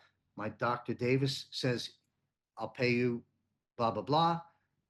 Help me build this thing. So I had a little contract, came back, had a friend of mine who needed my help on marketing for his financial planning business, because I knew about that, how to get prospects the right way, how to take care of people. So he was paying me some money. He put me up in his house in a basement in Ohio, where I wrote Trump and the Resurrection of America. And then the rest, but fast forward to get to your question. So Time you need, John. Take all the time you need. yeah. So what happens is I'm being called again to stop selling books out of the trunk of your car, doing all the speeches. Mission accomplished. Good job, son. Do this now. And the calling was, you're going to launch a news network. I'm like, I can't spell internet, never mind run a technological news network. It wasn't on my bucket list in life, but yet that's what I was being moved into as a voice. Mm-hmm. Use your voice. You've done it through music. You've done it through the written word. You've got best-selling books. By the way, Genocide Jab I wrote, Vaccines, Villains, and Victims. I have to ask you about. Yeah, please go ahead. Yeah, that was a 5-star rated book, bestseller at the time in medicine and science. I wrote Trump and the Resurrection, 5-star today, and then wrote some other books, one recently. But so, okay, Chambers, all right. So as I look back on it now, when you're in it, you can't see it. I see it now. I was a voice through written word, a voice through spoken word in front of people. And here's what happened. A black gentleman, a recovering Democrat from California. Here's a black guy, Democrat in California. Wow. His name is Will Johnson, Unite America First. You can look him up. He's still podcasted today. Sandy, with me today for 10 years, gave my book to him at the mother of all rallies they were holding at the Washington Mall. Will Johnson gets my book. That's his name. He's reading it. He calls me up. I don't know the guy from a hole in the wall. He says, hey, I read your book. And he told me a story. He's on the train in California. He's got long dreadlocks. He's got the book in front of him. The front cover is Trump and the Resurrection of America. This is when everyone was like going ballistic on hating Trump because he won the first round. And he won all 3 rounds, of course. But Will's reading the book. And he's telling me this story. This is how he introduced himself to me. He says that he would put the book down and everyone's staring at him because there's this black guy with dreadlocks loving on Trump. He puts Bloody the murder. up and Yeah. reads it. So great, brave patriot, Will Johnson. People can go look him up. So he says, I want to interview you. I said, okay. So I'm in between beards, so I'm not looking good. I have no lighting, nothing. I'm sitting at a little kitchen table in an apartment I was renting in Tampa, and he interviews me. And we talked about Obama, we talked about the Fed, we talked about the deep state, and I didn't care. I just unloaded. Well, it turns out he was at the time a correspondent of Infowars, where AJ would take some of his work and develop it. Well, he liked the interview with me, Will, so he sent it to Alex, and Alex said, "Oh yeah," and he took the 2-hour thing and cropped it into 20 minutes, and published it through Infowars. The next morning, I had within 4 days, 750,000 people saw it, Yep. and I didn't know that was going to happen. I had my cell phone on my website. I had my email address on my website. Oh boy! And so that was a pivotal point for me, because I'm sitting there. I said, well, wait a second. Yeah. I've been running around in a Toyota speaking to 50 or 100 or 200 people. And I just sat down on my kitchen table, and 750,000 people. My voicemail was baxed. My emails were exploding from 5 countries and all over America, which leads me to Dr. Alan Keyes, who contacted me through a gentleman, IMTV at the time. So my life, all of a sudden, I was like, wow, I need to get in front of a camera, because I can reach so many people, and I'm just sitting here at my kitchen table. And so that journey, I got flown into, I got approached by a lot of people in California and Tennessee to be a show host, replace like all the and be a guest and all this stuff. So all of a sudden, I'm all over the radio as a guest. I'm all over terrestrial television as a guest. I'm all over Podcast the World before it became big. And so a guy named Bob the Plumber, good guy, out of Pigeon Forge, Tennessee, called me and said, "Hey, I'm starting this news network, IMTV. I've got Dr. Alan Keyes." For those that don't remember Dr. Keyes, he's a black gentleman PhD, who ran for president way back in the day, and I became very good friends with Alan. And they flew me there. I basically roommated with him. Bob owned the big house. Alan and I shared. We had our own separate rooms, big house in the basement, finished basement. And I went in the studio with Alan and put a ton of shows in the can with him. Then they offered me a show to myself, and I said, the entrepreneur in me. And I also didn't, they had mixed messages with IMTV, and I wanted to be laser focused. So I said, I appreciate it. Thank you. But I'm going to do my own show. So I come back to Tampa. Some lady had a group called the Sarasota Patriots. She was older. She wanted to let it go, where people would meet every month for 10 years. I said, you can't let it go. She said, well, who will take over it? I said, I'll do it. So I took that on, and 5 times the audience there. Everything I was touching at that time was just turning to magic, which was telling me, back to those little stars I used to see in Colorado, as they call it. I said, something's happening here. And then Q showed up, and I was like, man, so things were just moving. And so what I did was I were you reading the 4chan threads when it came around, John? I wasn't. I looked at them. I was there when it all happened, but I relied on the Q decoders. Gotcha. And I would follow them to save me that time. So what happened is I realized that I had a gift, and I was living it. Nice. And where am I going now with this? All of a sudden, like I'm on someone else's conveyor belt being blown around on the wind, but yet I had to steer it. So what happened is I'm running this group now, this monthly group. I'm starting to know people. Clay Clark calls me and says, "Hey, I'm going to do this thing called the Reawaken Tour, and I heard you've got some momentum and so forth." Well, actually, what happened is I launched a show called Making Sense of the Madness, and used my song, "We Are Free, We Are America." I used that song that I wrote produced it, recorded it, and used it as a theme song for Making Sense of the Madness. Nice. And so now everything was coming together. I was having fun. But so I pay a studio. I said to myself, I didn't want to be another podcaster. I said, I have to throw enough red meat to the already red pilled because I had some following, and I got to speak to them like a good podcaster our good friends were doing, Mike Jaco, Scott McKay, and I got a lot of history with a lot of these people. Even from a monetization standpoint, I'm a guy that shows up everywhere behind the curtain that nobody knows about. So at the end of the day, I launched this show, Making Sense of the Madness on YouTube.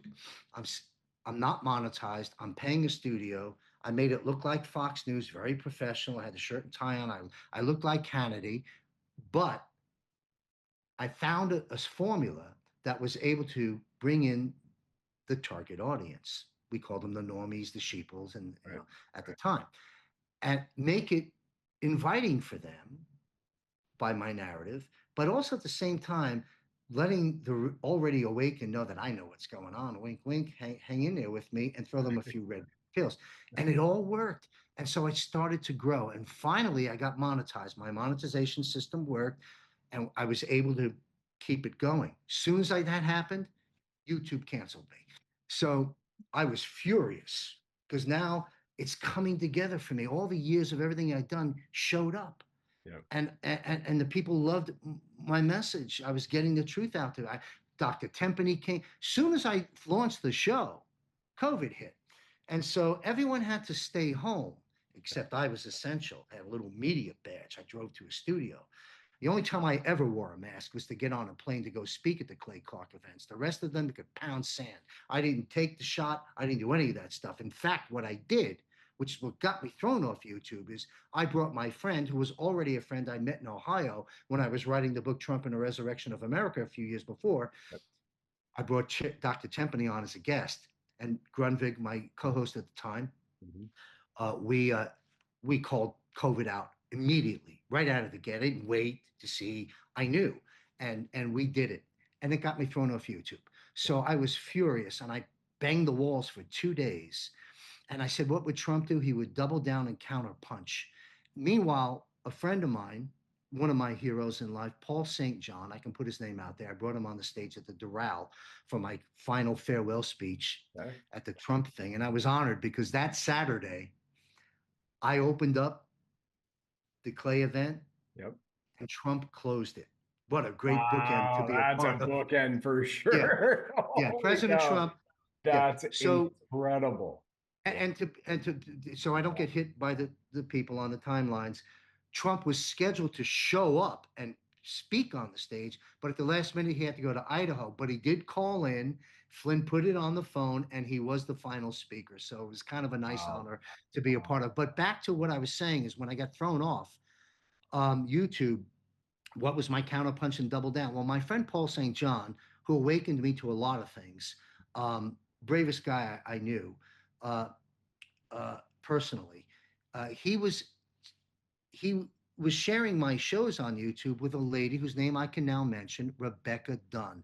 Rebecca Dunn went at the funeral with no casket, the memorial Trump had, with the Charlie Kirk thing. She went on that stage and said, I'm the one who funded Charlie. When Charlie came to me in Tampa, he asked me for whatever. I said, you go raise that. If you show me you can raise that for your idea, I'll match it. And then she went on later to give him millions. It was the same woman that my friend Paul introduced me to. She was watching my shows, and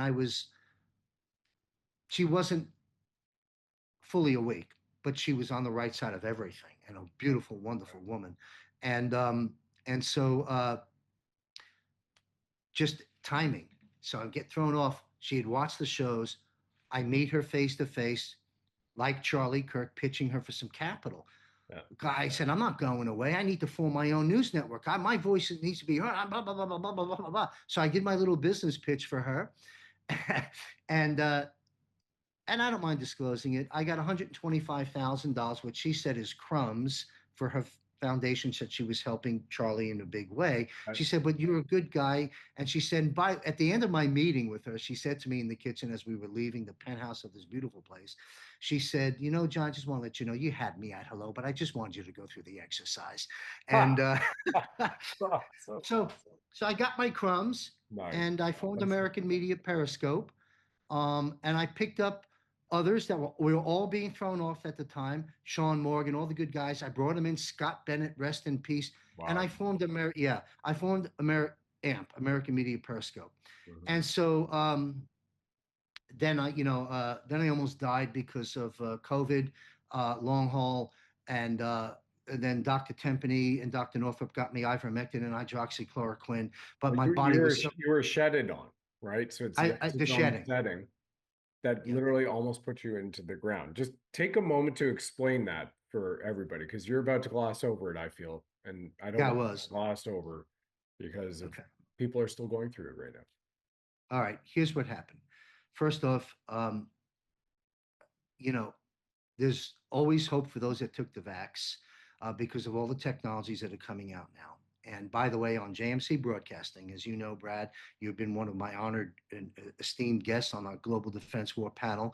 I featured you on Conversations of Consequence, and everyone listening to this broadcast, you want to learn more about Brad? That show will also cover it, the Conversations of Consequence. And then the GFR appearance, which was very powerful, one of our best episodes with you and Larry Ballard. Thank you. But what I want to say is, there's hope for all. There's always hope, Yep. okay? And there's technologies coming. But here's what happened to me: before Trump introduced the word COVID to the world and put the bookends out there to be exposed, Fauci and Birx, Yep. before he did all that great work, um, I was already, I already had COVID. I didn't know it yet. This was in January when I first launched the show, Making Sense of the Madness, 2020, I guess it was. And uh, and then 2 months later, I think it was February, March, I think, when Trump brought it to the surface and the lockdowns begun. Meanwhile, I was sick as a dog. I actually had to cancel my show as soon as I started it because I was sick. Yeah. And I didn't go to doctors and I just stayed at home, depressed and very, very ill.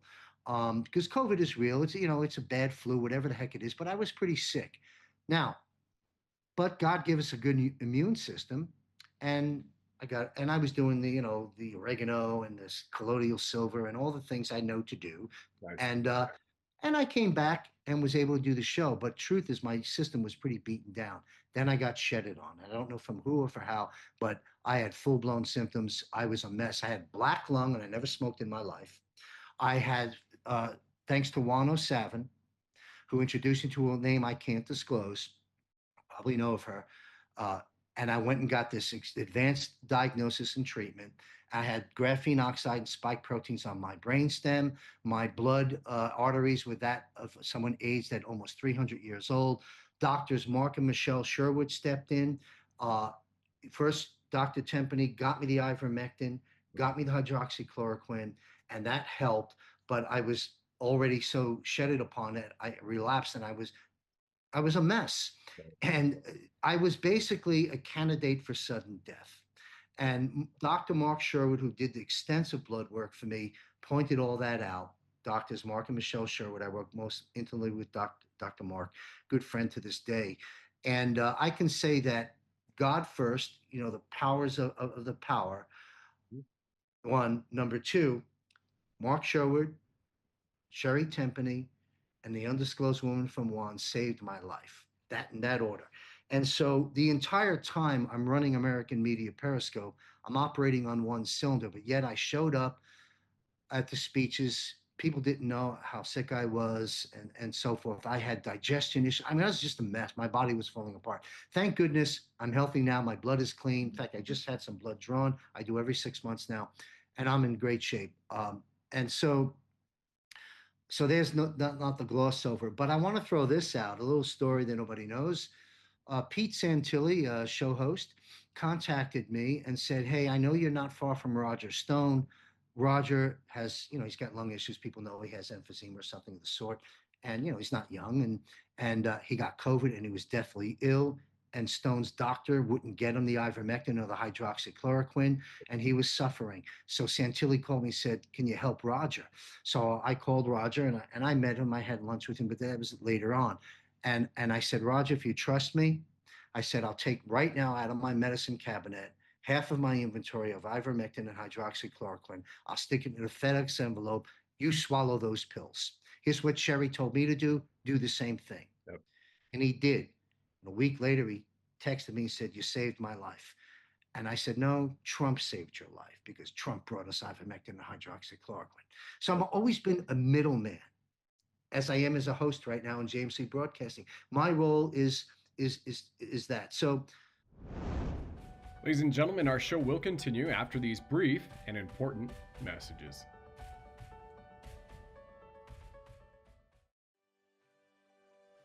If you're looking for groundbreaking nutritional products which revolutionize the way your body operates, you have to check out this cutting-edge, American-made, all-natural wellness brand. Root the Trinity Pack from GetRootNow.com is a game changer. Let me show you. Zero In is the world's first quantum-ceutical, an all-natural, adaptogenic nootropic which skyrockets your clarity and creativity. Professional athletes have reported over a 40% increase in their performance in only 90 days. Restore is a supplement that completely restores your gut health, optimizes your true brain, helping you tap into quantum consciousness, also known as the God Mind, altogether with Clean Slate, which gently wipes out harmful heavy metals from your body, gently evacuating toxins, including graphene oxide. Trinity Pack from Root altogether helps you increase your performance, longevity, deep sleep, and have a far greater quality of life. Register now at GetRootNow.com to grab your Trinity Pack. Then hit subscribe and save to get $15 back every month. Trinity Pack has also received the gold standard, a worldwide BSCG approval, allowing those in the military to first responders to the NFL, PGA, NBA, FIFA World Cup Soccer, and more feel assured it is indeed all natural and drug-free. Trinity Pack even comes with a 30-day satisfaction guarantee. So when you grab your Trinity at GetRootNow.com, you can feel good knowing it's endorsed by Tier 1 Special Operations Warriors, to lightworkers, benevolent healthcare heroes, professional athletes, and Olympians detoxing their systems and unleashing their greatest self from across the globe. You can also get rewarded for being part of the Root community. See you there!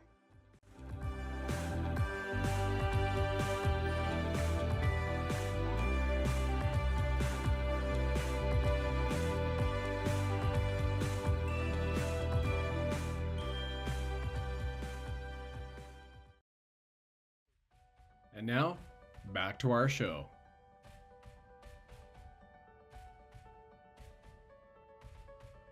So anyway, diversion of that. So YouTube wants to take me down. I say, screw you. I formed my own network. We figured it out as we went, and it became successful. American Media Periscope was the first of its kind. We cut our teeth in online digital news network. Even General Flynn, who I got to see every month for 2 years, said to me, and I did a lot of work for him. I didn't charge him a penny for it, of course. Him in the early days, him and Pat Byrne, they were neighbors. You know, Pat lived 15, 20 minutes from me, and Flynn about 30, 40 minutes south of Sarasota. Wow. And they were watching me, and they were watching what I was doing. Later on, Flynn came to me and said, you were the, at the Rhema Bible College first presser, the first Reawaken thing. I'm in there, of course, and I already met the general and done some work with him. He comes in, and all of us are there with our cameras. Oh, General Flynn, you know, we're so honored to be in the room with General Flynn, you know. Everyone's like, whoa. And he comes in, he goes like this, walks in. Put the cameras down. There's time for that later. We'll break bread. Put them down. And he schooled us right out of the gate. And he said, listen, the left kicked our ass in part because they stick together. I know you all have pride of ownership. You're all building your networks, you're doing what you're doing, but you better stay together and help each other if we're going to be a media to combat the media. Wow. Well, years later, General Flynn, in a private Zoom conversation with me, said, John, you were one of the only ones who did it. You were the one who picked up the Patriots, made it work, and hats off to you. So, and to the people that worked with me. So American Media Periscope was something I'm proud of because it was just patriots I had Scott Bennett, rest in peace, and many other people. I've known Juan 7 years.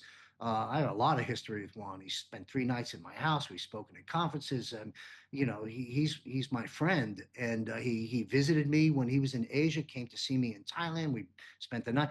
So I have a lot of stories. One day I'll write a book. I have a ton of stories because I'm the quiet Beatle. I'm the guy that didn't want to be on the camera. Here I am blabbering. I forgot we're even recording.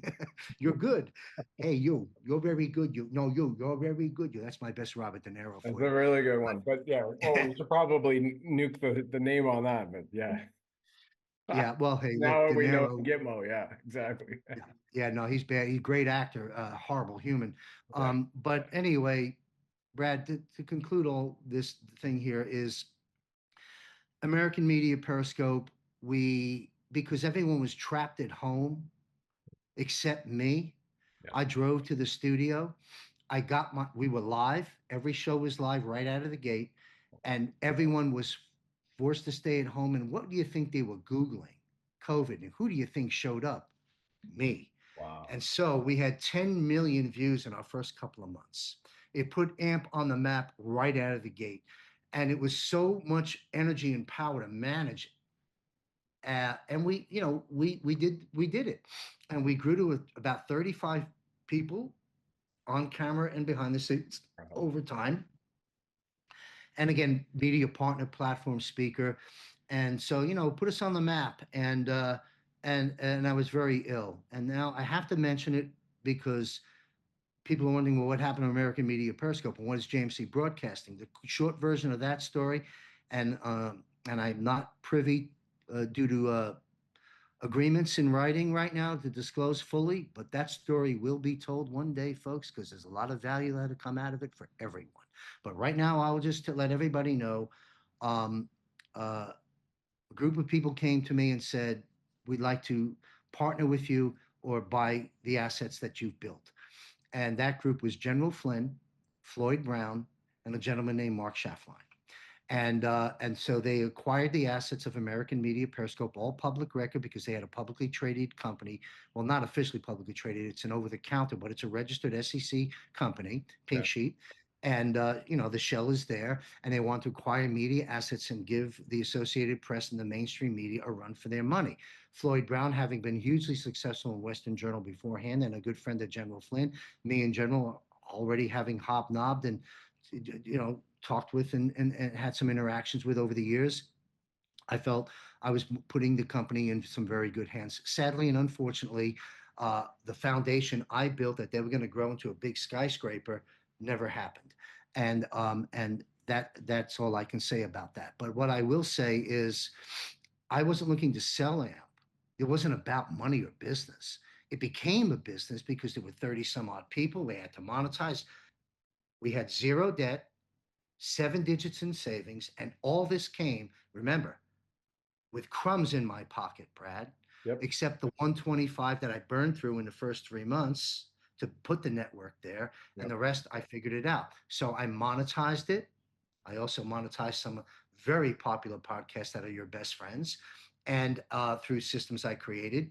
And I'm so happy I did, because these people should get all the power pushed to them in the world. And I'm happy to have been a part of that. But what I'm saying is, AMP, we had zero debt. I put the money into AMP instead of taking it out and becoming a millionaire. We grossed $6.5 million in 2 years and 9 months that AMP existed.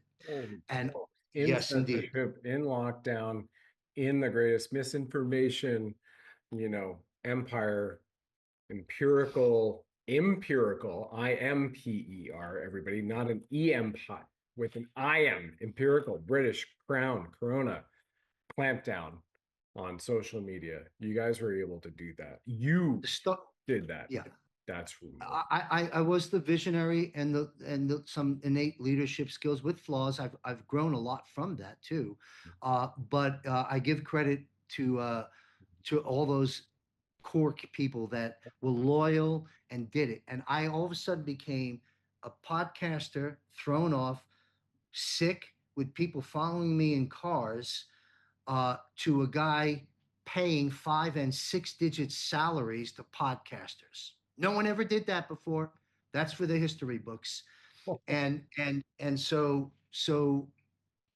uh, what happened is I was very ill, as I stated, and when I was approached by the team that wanted to acquire the assets, and General Flynn. And by the way, for the record, I know there's a lot of controversy surrounding Flynn and all those people. I won't mention their names that called him a double agent and a spy and and all that stuff. Juan O'Savin and I got on the record a couple of 3 years ago and did an entire episode. Flynn, patriot or spy, and let me put it on the record: American hero for his service in military and his service in government, and one who took one for the team.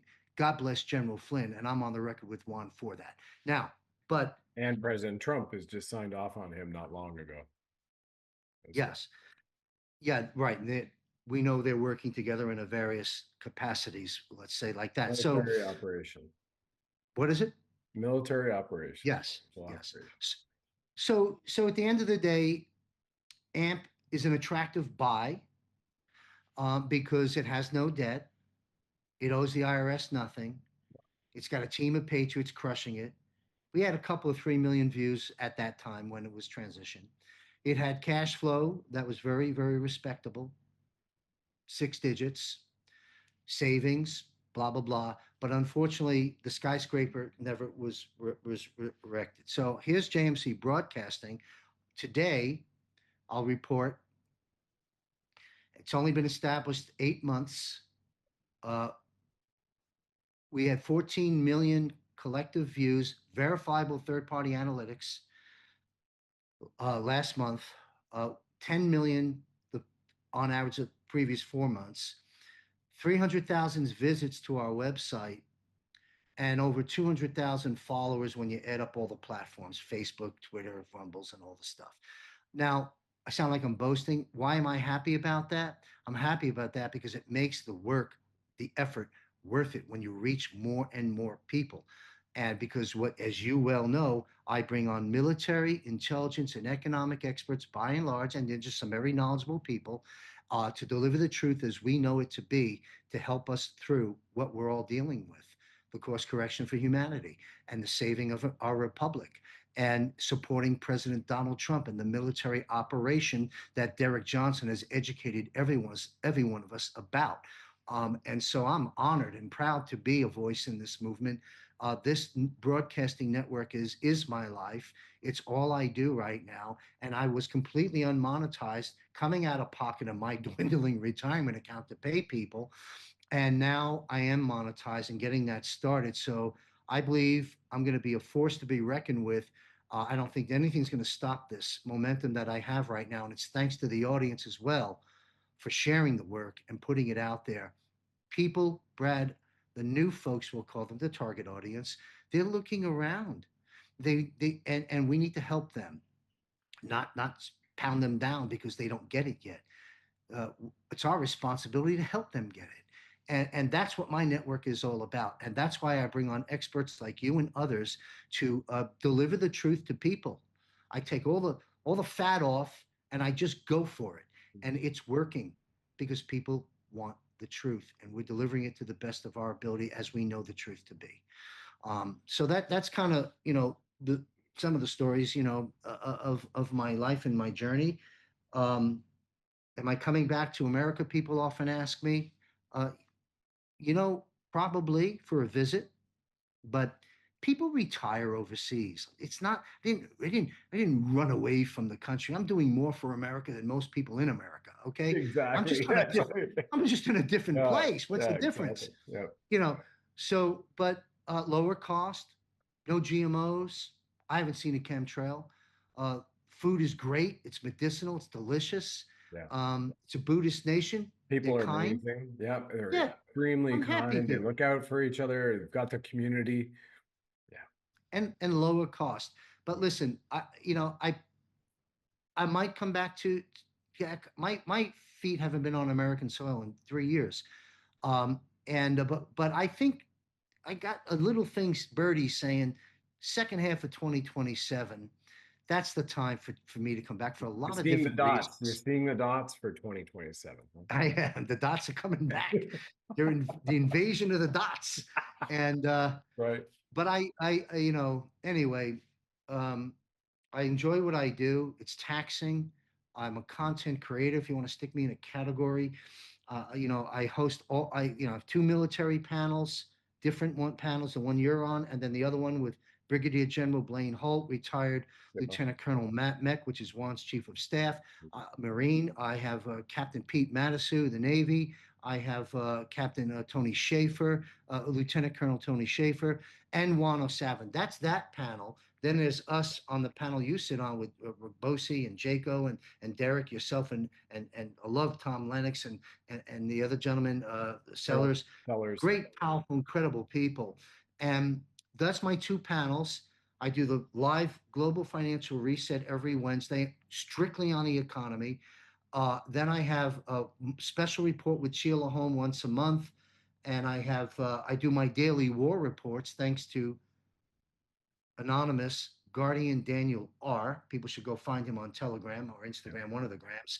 And he's part of my war reports. Some of them I author, a lot of them he authors, some are authored by others.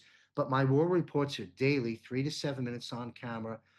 My website, jmcbroadcasting.com, has RSS feeds of generic conservative news feeds for people. It has my proprietary content and then my monthly premium portal, which is $10 a month, where I offer Juan O'Savin this month, private Zoom for 1 hour to answer people's questions. We're often talking at people, but now people can talk to them as me as host. Last month was Derek. We had Jaco. We had Will Barney. Love Will Barney. Anyway, so that's what I'm doing now, and people seem to be gravitating to it.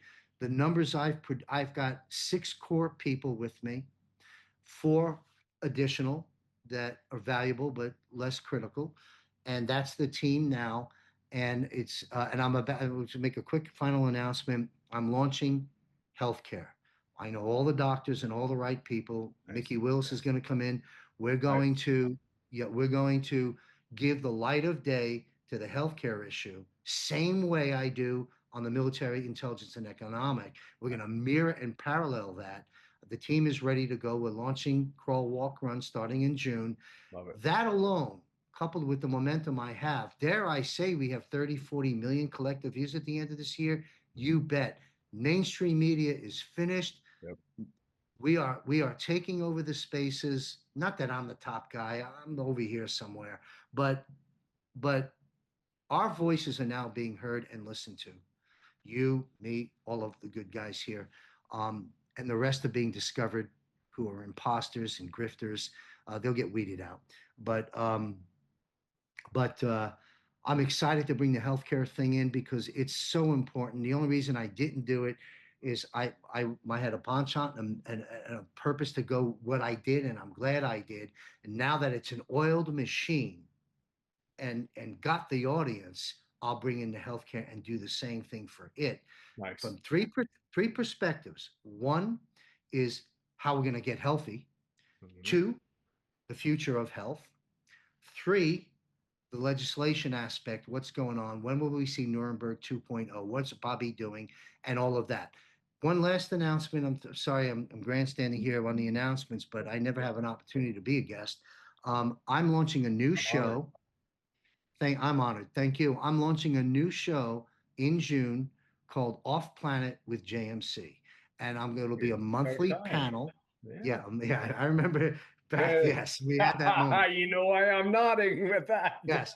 Well, you'll be on that panel as you are on the others, but we're going to launch that in June. And of course, the reason for the timing is our president and commander-in-chief, Donald J. Trump, is going to start releasing what Eisenhower knew and every president's seen ever since. And they'll take it out slow, drip, drip, drip, drip, boom. So I'm going to be there with the president and a step ahead to help him out because that's our job. And so we're going to do that responsibly in a monthly panel called Off Planet with JMC. And I have one more thing I'm Oh, that's a different thing. I won't get into that right now, but that's kind of my activity. And, and it keeps me busy to say the least. And so thanks for letting me blabbermouth. I'm going to regret this episode, to be quite honest with you, Not at all, no. because I don't even realize you're recording and this is a show. You've got me so comfortable speaking. Yeah. People going to see me quite differently than they do this guy. Well, I should Welcome to probably the press Global Defense record. Panel. No, What's that? I should probably press record, right? I'm glad you didn't. If you didn't, I'm happier. We did. But anyway, Well, and back to all, thank you so much. There's so many takeaways from this, and in a moment I'm going to get to a few of them. Where's the music sit? All this for you. right now, Through sometimes line. It's been a through line of your life since your father's passing. And it's been here's the thing. inspirational, harmonic, resonant, not only just a vibration, but an uplift that you've shared through your story, which is informed part of your life at each milestone, major step along the way. Where are we now? The songs sit dormant in the dustbin of history. 4 dozen. They're my children. Yeah. Because you're an artist, you're a film producer. You know, when you write a song, I'm not a formula songwriter. I'm writing stuff from a space in me, and so they're part of my life. And while I have about 50 songs, there's probably half a dozen that really should see the light of day right now because they were way ahead of their time. And and uh, and now I'm not a good singer. I'm not really a talented musician. I'm really not. I mean, I know just enough to be able to write some good songs, because that comes from a different space, and the instrument is just a little vehicle. And I learned enough of the basics to get a message out. But really, my aspirations, if I'm going to do anything with music, and that comes down to timing, it would be to take the songs that I think can really resonate with people today, to you know and use that as a medium in addition to this broadcasting Yep. thing, by finding talented artists that can sing and can produce and can perform and take my songs if they see the beauty of the song. And usually they want to co-write a little bit, get the royalties. I'm okay with that as long as the song still has its integrity. I'm open to it because I would love the songs to be out there. It would probably be the icing on the cake for my accomplishments in this body in this lifetime, bigger than this network thing. Yep. And if it doesn't happen, that's okay too. It's not a battle plan that I'm going through, but I think the songs, ultimately, I've always said I'm going to end up working with film producers because the biggest, in my opinion, the most impactful thing outside of things out of the body, in the human sense, the most important thing we have on this planet that I'm aware of that we can use as humans is best and most effective way to communicate is film, because it encompasses everything: sound, movement, sight, color, script, message. It's all the key things of art in one place. Unfortunately, Hollywood did what they did with a lot of it, although some great stuff did come out of Hollywood over the years, but you know what I'm talking about. But so ultimately, I was thinking, you know, I'd like to collaborate with musicians first and foremost and get my music into film, and even work in some ways. I may be able to be in film, not as an actor, behind the scenes. So I don't know, and maybe nothing happens with that, and I'm okay with that too. I don't have a must-have on anything. I don't fixate. But the songs, I feel a few of the songs, "We Are America," and that song "Powers of Light," that magic moment after 9/11, I said, because I was pretty pissed off, I said I'm going to write new lyrics and use the same music, same melody, same everything. And I wrote, it's my songs. I could do whatever I want. I copyrighted both of them. So the second one I did is I stuck lyrics in there and changed the title to "Fight for What's Right." In fact, Flynn loved it. I featured it on I made a video of it, featured the song on the Clay Tour on the big screen. Yep. Fight for what's right. This is my home. We are never alone. You know, we're stronger now than ever before. So the song. That's got a good tempo, like the old Irish songs, you know, doom, doom, doom, doom, doom, and here you are on Yeah, the top. Everybody remembers it generations and then hundreds and hundreds of years later. Thank you. That was the hook that came from the light. That was that moment. And in the chorus, at the beginning, it builds. I should have had my guitar here. And these are the chords that I didn't really know this odd finger picking I was doing. And it was like, you might want to call it new agey a little bit in the beginning. And then that part you said was right. But that's the hook. But the beginning, it's like, born again into this world, the plight of another eternal soul, you know, and then it builds and it builds. I am grateful for all that you are. Your true self shines as a star. I can't sing, I'm off melody, but I'm expanding as a spirit in flight. Oh, powers of light. Then I took that melody and turned it into, I still love that song for what it is. But then when our movement was happening, I took Fight for What's Right, wrote new lyrics to that melody. I figured that's got to be a hit, but nothing's going to be a hit if nobody hears it, right? So they sit in the dustbin, and maybe one day I spoke to the guy who writes many of Bon Jovi's big hits. He's the actual songwriter. Nice guy.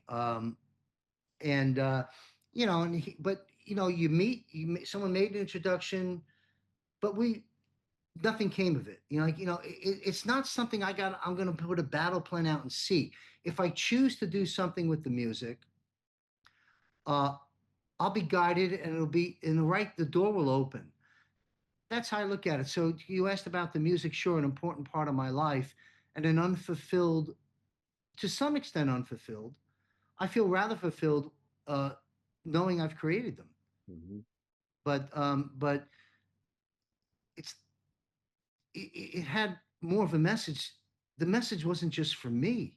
Like, I wrote this song, Brad, called "The Golden Age" in 1999. Let me think if I can hit the lyrics on that right now, if I can remember them. Please, yeah. Golden Age. I can't remember the lyrics. That's going to be the opening on the Global Financial Reset shows, the next GFRs, or the outro on the Golden Age. Yeah, I mean, how does it go? How does it go? It was ahead of its time.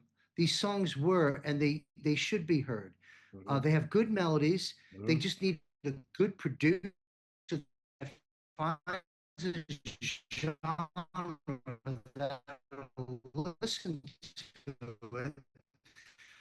Because Chris Rock, not Chris Rock, the other guy, the long blonde hair guy who comes to the White House. Kid Rock. Famous. Kid Rock. Kid Rock. Kid Rock, yeah. Yeah. These guys are famous, and the country guys get out there and they do their stuff, and God bless them, and some of them are good songs, but my songs are in a whole different world than those songs. Right. Those are templated songs. Mine are truly from like a creative space song versus sticking in a genre. The industry would have a tough time figuring out where to stick my songs. That's how creative they are. Now, they can be formatted, and I'd be okay with that, you know, but anyway, I want to just pipe down. I'm embarrassed right now, revealing so much of my personal side. But I'll tell you what, to come back into me, the show host guy, we're in a battle between good and evil. Sound bites, everyone knows, but it is true, and we are winning. And I'm not hopium. I'm hope and well-founded and well-grounded. We are kicking their ass right now, and nothing is what it seems. Expect the unexpected. And per Juan and others, there's some dark moments coming, and we got to get through it.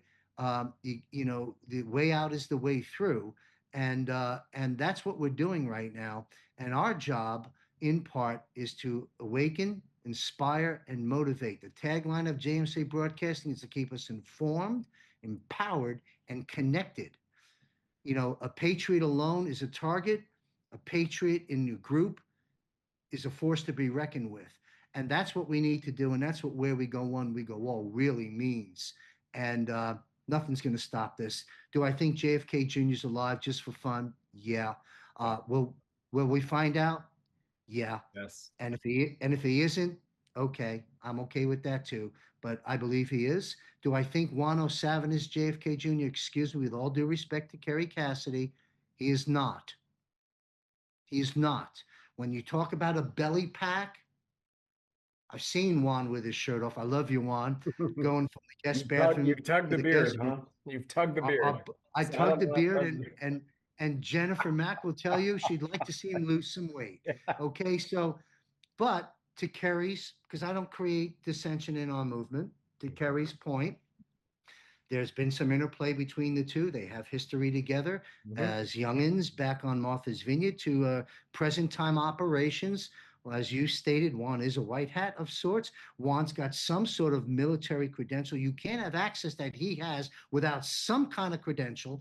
But all I can say is Juan is taking bullets for us, literally. Literally Uh, in Bolivia. yep, In that's right. Bolivia. And Juan has been serving this nation Yep. for sure since the time of Ronald Reagan. We all Reagan. know the story, at the currency and so forth. Yep. Um, and uh, and God bless 107. I'll put that on the record right now. Amen. I agree to that. I agree to that. A couple of distinctions to tie it up for everybody here on the audience.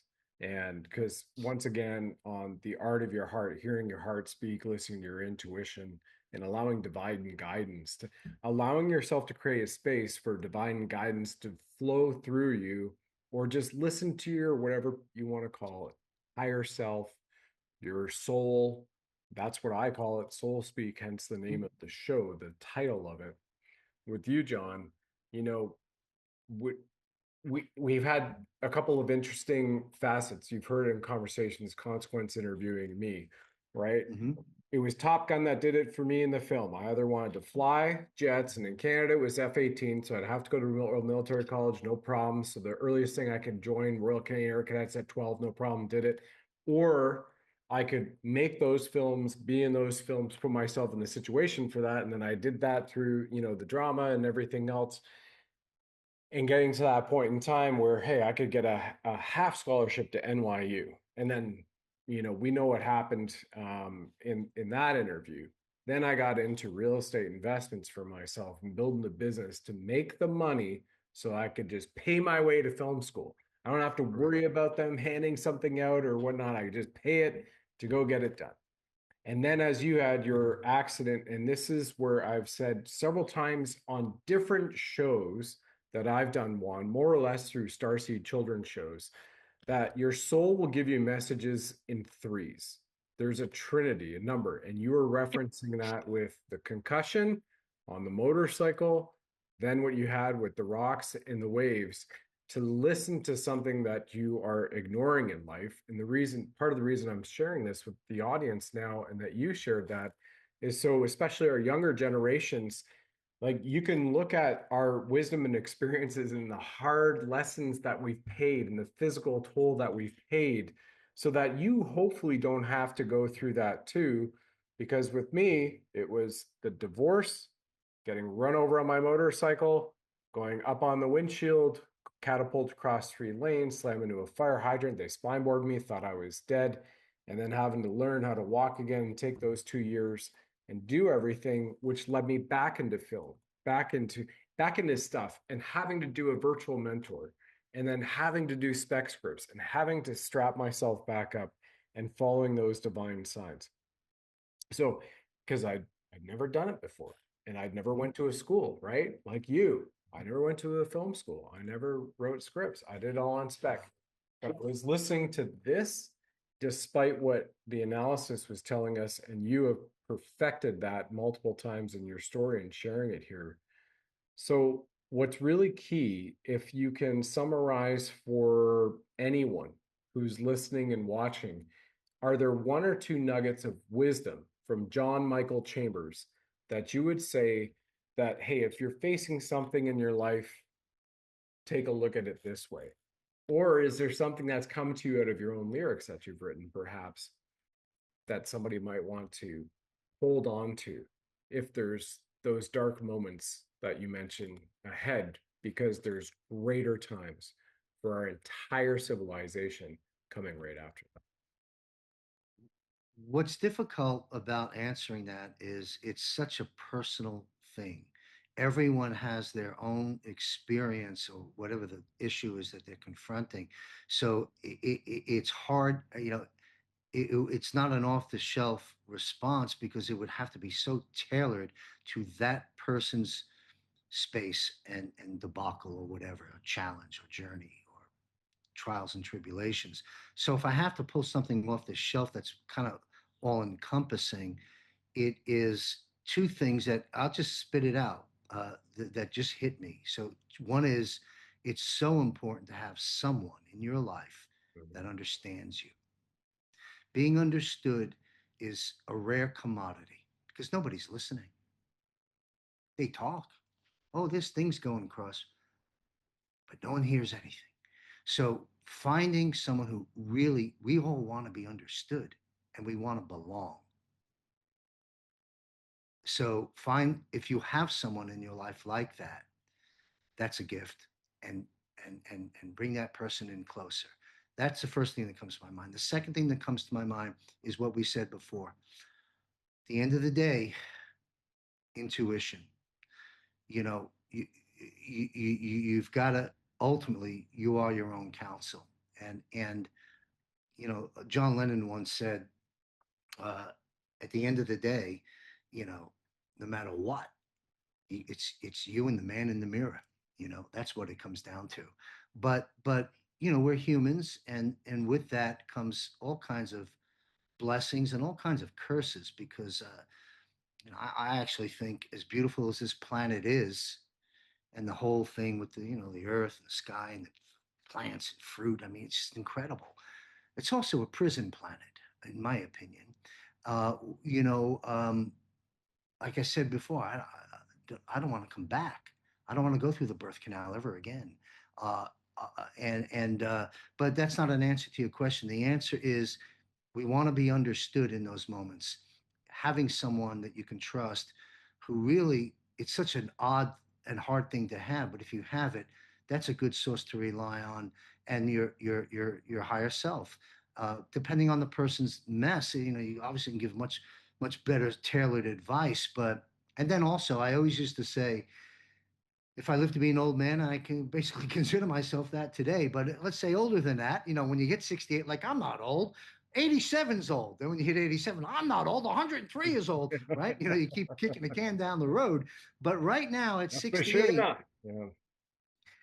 if I was on a rocking chair on the old proverbial porch, grandpa on the rocking chair, and some young kids were coming to me and saying, "Hey, old man, you know, uh, teach me, give me some advice." One of the things I would say is live in different countries. I'm not talking about a 2-week Caribbean cruise. I'm talking about, if you that's been the greatest teacher for me in the human sense. And you know what I've learned? You don't just learn about other people's cultures. Clearly, you do. You get to see how they behave and how they interact and what the society's like and what they eat and how they think and what their religious beliefs are, how they treat one another. Sure, all of that is there, the infrastructure of a country. But what you really learn is, if you have prolonged period living in foreign cultures, you learn all about yourself. That was the great thing, because all of a sudden you realize what an how we run on auto. Mhm. You want to break some of those autos, folks, that you don't even know are there. Yep. And you get to see them about yourself when you live in a foreign country. Like, you kind of bite your tongue all of a sudden. You realize, oh, that's a part of my personality. That's not really me. And I mean, I have so many revelations and cognitions living in foreign countries, and they vary from country to country, because I've lived in 4 countries. But anyway, but two answers before is, if you to be find someone who understands you. That's a massive healer and door opener, to be understood. And when you're understood, you have a sense of belonging. You belong at that moment in that space and time of being understood. That is so important. And you know communication's a gift, but it's also a challenge, because the mind is a gift, but it's also a challenge. There's a state of existence above analytical mind. That's the aesthetic mind. And that's space where that's who and what we are. And God knows what's above that because I haven't gotten there yet. But that's what we're trying to do, right? The ascension. If you ask me, I think you said this. I don't know who said it. I talked to so many people. I've asked everyone, what does the golden age mean to you? And someone once said, maybe it was you, I don't remember. Um, if it could be summarized in one word, it's ascension. Yep. That is what it is. And then you can break that down into so many other things: a world without war, abundance instead of scarcity, people helping one another, block creativity, so forth and so on. I used to run But a series called the Ascension series for 2.5 years right here on this show. that's what it's really all about. And that's, you know, I came across something that someone had documented. I ran on one of my reports, defining 3D, defining 4D, and defining 5D. And I found it to be truthful and fascinating. And it's an interesting thing. It's a self-discovery. If you want, again, Michael Jackson, God bless him, man in the mirror, Yeah, uh, man, yeah.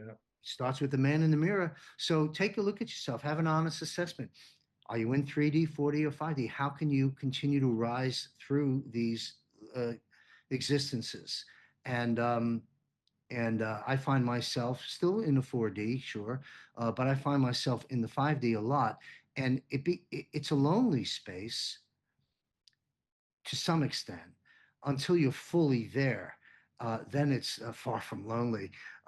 But anyway, I don't like to self-analyze too much, but I think that I am awakening. There's no question about that. I have certainly risen to higher heights than I've ever been, and it never ends. It can't. It and shouldn't. And it ends for those that aren't rising. I mean, that's the quagmire. That's the matrix. That's the trap. I said before, this is a beautiful planet. It's also a prison planet.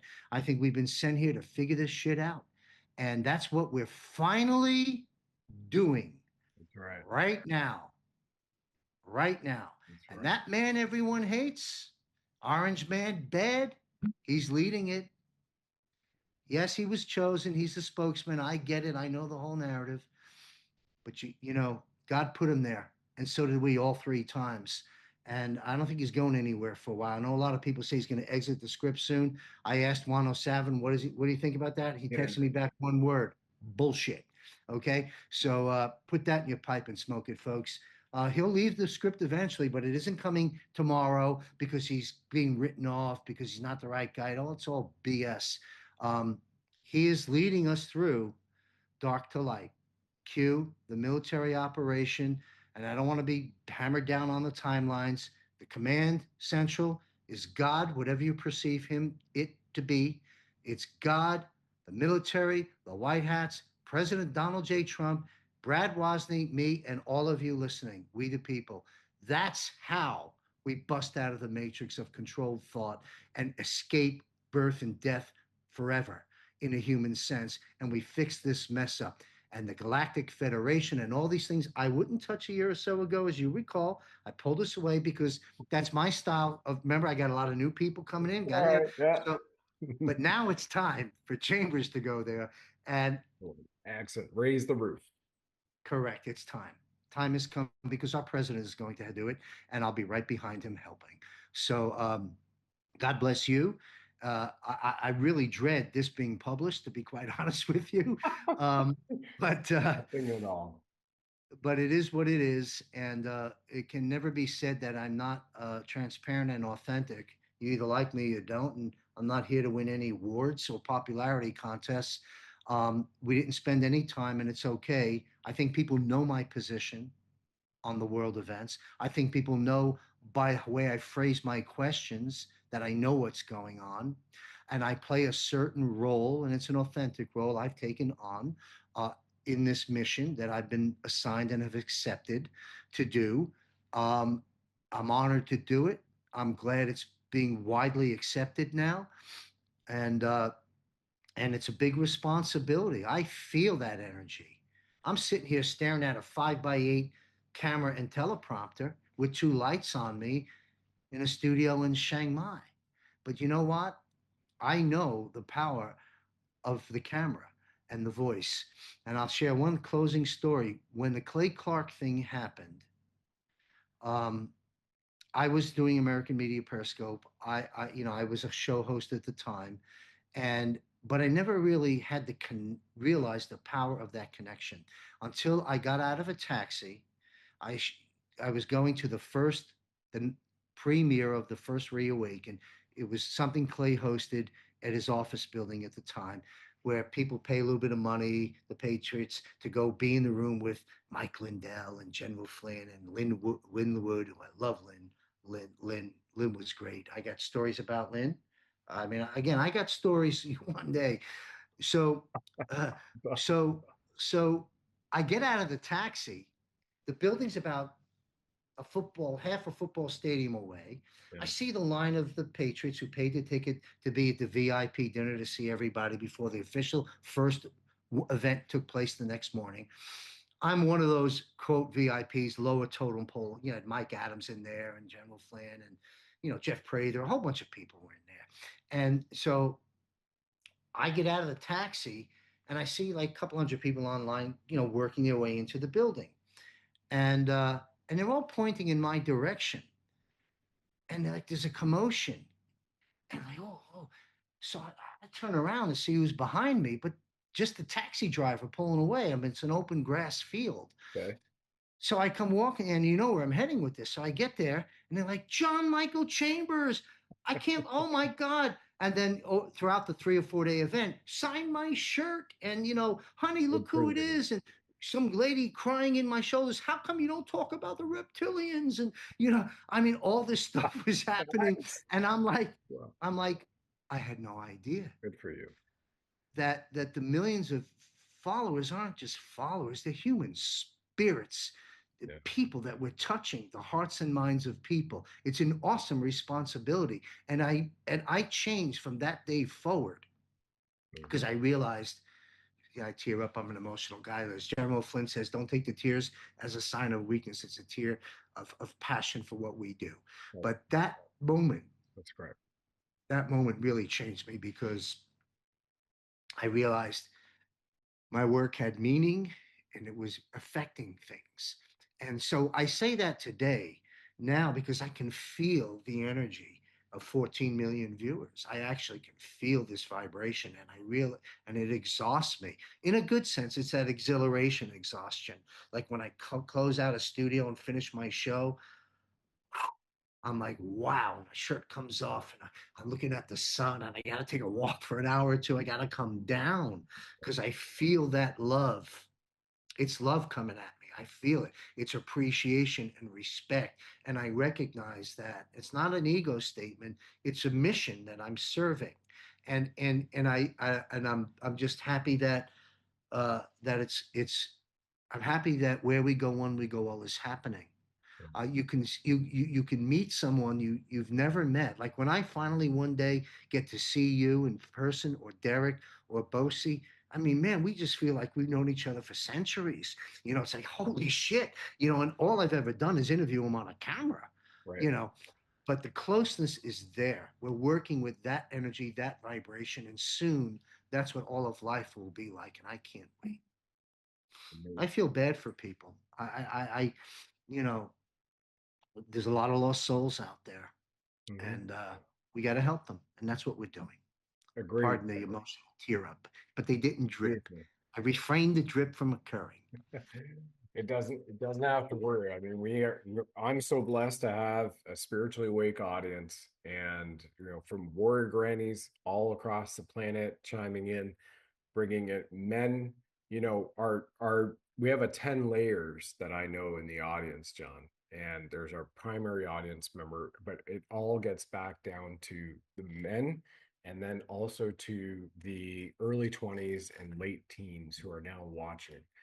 And so that's what you're saying, that not only do we have a responsibility that you and I feel from a mission set standpoint to wake certain people up to these things with the new program that you're bringing on the health side with Mickey Willis, amazing pandemic, the Great Awakening, Code Creation, that's about to hit, on Amazon, Netflix, that he just did.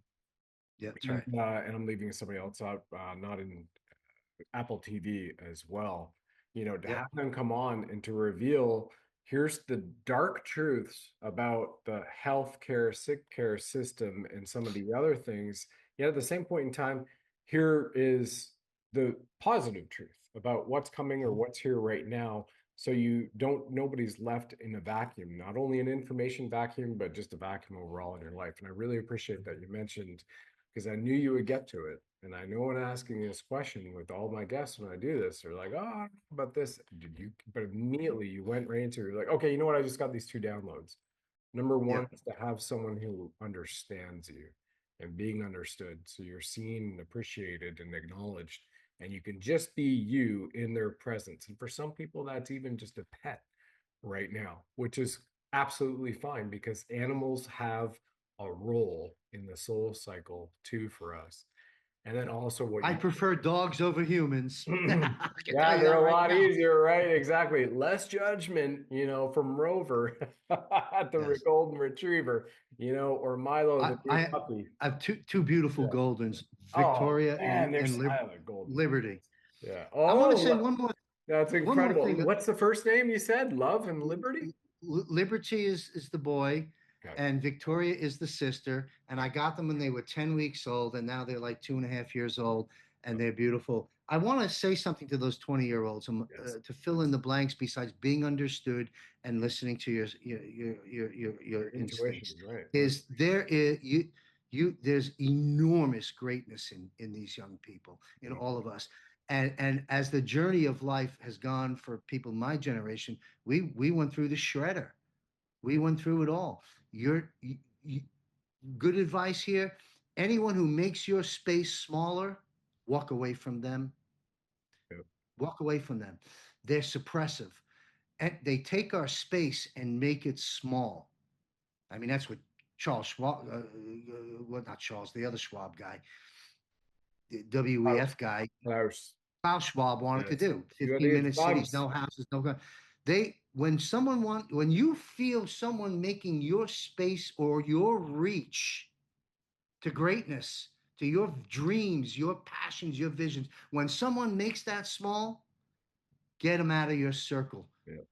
Bye-bye. I'd rather have less people in my circle than a whole lot, because that is a big hindrance. You are great, and you're going to have a world now, I'm speaking to the young people, that allows that greatness to shine. So when one of these old school MFers make your space small, walk away. Walk away with love, but walk away. Yeah. Surround yourself with like minded people who understand the times in which we live, and expand those circles, and know that there's enormous greatness in you and enormous talents that you don't even know you have yet. Um, Follow your passion, follow your dream, and thank goodness for the younger people. Maybe not today, and slowly, step by step. But in my opinion, over the next couple, 3, 4 years, money's not going to be what you'll be chasing. You'll have it, and then you can be who you are. And that's where we're heading. And so I think the young people have a lot to look forward to, enormous things. They should know that what Brad, once we get past the psyop aspect of this whole game and it settles down a little bit, it'll be clearer to them. Right now, they're looking at this and go, "What the hell is going on out there?" Right? But just understand it is a spiritual battle, and this is how this war is being fought, and it has to be this way. That's just the way it is. And thank goodness for that. I'll tell you, I have enormous respect for the military. I asked Brigadier General Blaine Holt, does he have a military charity organization for first responders and military that Nice. does actually good with the money? And it's up on my website right now. I encourage people to go there and show them some love. James C. Broadcasting has just set up a steady monthly flow to them. Um, Awesome. and yeah, because without these folks, it's over, folks. Yep. Lights out. These are the people you push power to. So Yep. God bless the military. God bless them and everybody who's been standing on the right side of history, for generations and doing that. And what we've just seen here at the better part of 3.5 hours is the reason why I launched this show, so that people can hear now and for the end of time or whatever time it's going to be, these nuggets of wisdom as well as stories from those who express the very best of humanity that are walking among us today as living sages of our time. And John Michael Chambers, you embody that 100%. And it is an absolute honor to know you, to be on your show, and for you to have taken the time to sit down here with all of us today and share and disclose with everybody. It's absolutely monumental, inspirational, and I'm proud there are people like you, men and women like you, in the world today that people can look up to and follow and tap into on nearly a daily basis right now. Ladies and gentlemen, our show will continue after these brief and important messages. All right, you sovereign souls, now is the time to protect your money with gold and silver if you already have not. And if you are and you have a chance to do so, I highly encourage to do so even more, because gold and silver will launch the golden age, which Commander-in-Chief Trump has continuously referenced. The dollar is going down, and it's not a pretty picture, and it's not being sustained by proper policy and proper thinking. This was an opportunity, and maybe an opportunity to show people what's happening with the dollar so that we can do something about it. Get some if you can. BuddhaLovesGold.com will take you to our partner Goldco. They have over 6,000 five-star reviews. This is why now is the time to buy gold and silver, because we have thousands of Americans buying gold today. The rising inflation has reduced our purchasing power. Dysfunctional politics don't work for us. The US dollar has lost over 97% of its value since 1913, while the price of gold has increased over 9,000%. Silver has fared well against the dollar too, with the silver price increasing over 4,500% since 1913. It's about wealth protection. Physical precious metals act as a hedge against dips in volatile markets. Go over to BuddhaLovesGold.com. That's www.buddha, BuddhaLovesGold.com. You will download your free silver and gold guide today, and our great people over there at Goldco will take care of you. That's BuddhaLovesGold.com. You'll see a picture of me right on there, Brad Wozni. And once again, BRICS is the new financial system. Asset-backed precious metals is the way of the future. This is about financial control. Diversifying your assets with gold and silver puts you in control of your wealth at BuddhaLovesGold.com.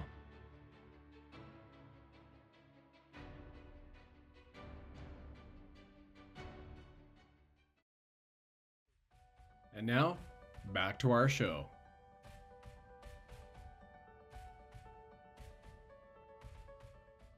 Well, thank you very much for your kind words and for giving me the opportunity to speak here. I'm rather vulnerable and embarrassed a bit because I'm just, I at this stage of my life, I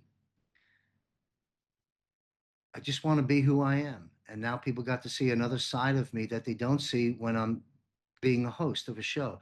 It doesn't mean I'm fake. It's a role I'm playing. It's a mission I'm serving. And I'm honored to serve in it. It electrifies me. I feel good about the work I do. And you know, there's an old expression, do what you love and love what you do and the money will follow. There's some wisdom in that, you know, so it's another piece of advice for the young folks. All I know is that within a couple of years, the landscape of life on Earth is going to be so different. I think all the young folks should have an enormous amount of incredible things to look forward to. And for those my age and older, you know, I'll use this term. A lot of folks are hanging on for those med beds. A lot of folks are hanging on for some financial relief because we have been pulverized our whole life by the entire system. Right. Fake food, poisons, big pharma, you know, fake news, fake priests, fake everything, just all a bunch of BS. Impossible to survive properly, you know, and so we'll get patched up, and the new folks won't have to go through that. Thank goodness. So, anyway, thank you, Brad, for allowing me to be here all this time. You're welcome. And for everybody who has been pulverized, that audience you were mentioning, John, the same thing is what we all get to experience. Is we can be who we came here to be, the divine expression of our soul, our sound of unlimited love. on the next few years is something that you came in for this incarnation, went, here it is, here's the lottery ticket, here's the whatever, the treasure. I'm trying to come up with a metaphor analogy here at this point in time. I've been in this chair for 14 hours because it's the second show today. Same chair, no change in chair, right? Same chair, same kitchen table right now, 14 hours. Pot of gold at the end of the rainbow. That's what I was grasping for. That pot of gold at the end of the rainbow, you're watching it, you're inching, not inching, you're actually walking major leaps forward toward that for everybody. So whatever you can do, there's no need to check out. And if anyone's feeling that way, there are resources, legitimate resources to help you, because we are at the epicenter right now, that genuflection of a type 1 spacefaring civilization where money is no object. You're in peace, love, and prosperity and liberty, and everybody gets along, and there is no way for anybody to do any bad or harm anymore. That is just a matter of years away. If anybody wants to know how I can do that, well, you can look at cardio ID signatures that I talked about for several years now, that you can look in space and we can follow a person's heart measurement. And we saw that in Iran, what was just played out with us, that they could follow the heartbeat, right? But the cardio ID is there. And then if you want to look at the Kirlian photography of it, we can see who's a benevolent soul or has malevolent intent. And there is no longer malevolent on this earth. So it's amazing. For those who have stuck here, been pulverized, the ride's about to end and the greatness is about to be ushered forward. And John Michael Chambers, and what you do and your amazing team does too, because together everybody achieves more, right? Teamwork makes the dream work. You're doing an incredible job, and it's an honor to know all of you and be with you. So thank you very much, everybody. Links are below the description. If you're watching the broadcast, listen to the podcast. John, you probably want to have another glass of water and a coffee right now and head off to lunch. I just want to say, Sound of Unlimited Love. Yes. Your acronym for soul. Correct. It's so brilliant and so perfectly true. It's wonderful. I'll probably be using that a lot, and of course, crediting you for it. That's a wonderful wording. Very wonderful. Yep. Came to me through Creator about 3 years ago to share with everybody. Yeah. Thank you. Yeah, please do. Please do. All right. Thank you, Brad. Thank you all. Please go follow this man, like, subscribe, share, put comments in here. This is not the last time you'll see John. It might be for a while on this show as an interview, but you will see him around. He's just crushing it. Thank you all. We'll see you soon. All right, go ahead. All right, John just remembered the lyrics to the Golden Age, the beginning of the lyrics, and I'd like for everybody to hear this part here. This was written in 1998, John? 99. 99. Okay, go ahead. And 2000, somewhere in that space. Right. Hopefully I remember all the lyrics. I don't have anything in front of me, but and it was sung by a woman who's passed on now. Her name was Mary Strait, and another woman named Britta Johnson, who still lives in beautiful Colorado. And I actually did some vocals on it, and I played the 12 and 6-string acoustic guitars, and of course I write all the music and the lyrics, and co-produced it. But the lyrics are, again, in 1999, the Golden Age starts off. There was a thought, a simple thought, here in the Golden Age, and so I sing so joyfully. There's love and peace in you and me. Sustaining grace is commonplace. Together we are free. The golden light, the shining star, shines so bright in every heart. I am free. Do you remember just how it was before the fall? Right now. I will stand tall. I hear the call. I am perfection. I am the resurrection. I am the light blazing through as love conquers all. Love conquers all. And so today we face the final stage. My duty is to serve. I can't remember the closing of it. Some powerful lyric to close it out. But the song speaks to, when I say before the fall, this is the fall. The fall of civilization, the disgust we've become, that we're now addressing and cleaning and being able to cleanse, bringing us to the Golden Age, right? There was a thought, a simple thought here in the Golden Age. So it starts off in present time. And so I sing so joyfully, there's love and peace in you and me. So this is describing what it's like to be in a golden age. Sustaining grace, it's commonplace. Together we are free. The golden light, shining star, shines so bright in every heart. I am free. Then it goes to the bridge. Do you remember, now we're going into the darkness, which we're in right now, do you remember just how it was before the fall? I will stand tall. I hear the call. That's where we are right now. I am perfection. We're standing above it. I am perfection. I am the resurrection. I am the light blazing through as love conquers all. That's your weapon. Your weapon is love and truth. And that's what the song is. And that's the golden age. And I wrote it in 1999. It had harps in it and acoustic guitars and all that. So there's that. A symphony. You have like the New York Symphony playing it. It's down at the monument. You're playing it at the White House on the lawn, golden age. President Trump, Mr. Scavino, on. It would be amazing to watch a symphony play that song. Yeah, that's a symphonic harp-related type song. I've got "We Are America." That can be done a lot of different ways, but that's just good acoustic guitars and good bass and drums. It's very, very. I remember years ago when I was doing the Making Sense of the Madness before YouTube kicked me off. Yep. By the way, I'm back on YouTube now, and I got about 30,000 followers on there. But I don't know why. I think the White House and the White Hats are paving the way because the algorithms are keeping me alive for some reason. But I remember because I was a live show, Making Sense of the Madness, 5 days a week back in the day. And I ran my song was the opener for the show and had a catchy melody. We are free, we are America. And I remember a lady, she sent me a video. That's what it was. A follower who was watching the show. She emailed me a video of her where her little daughter is singing my song while she's like doing dishes in the kitchen or something. The little 5-year-old, 7-year-old girl singing my melody. Catchy. That to me, nice. That to me was like a gold record. You know what I mean? Yep. That was accepting the Grammy moment for me. Anyway. Yeah, there's a golden age coming to a theater near you. Outstanding. I'm glad we caught it. Everybody heard it right here. John Michael Chambers and President Trump. I think we'd love to see that played on the White House lawn. Join JMC Broadcasting's monthly Global Defense War Military Panel.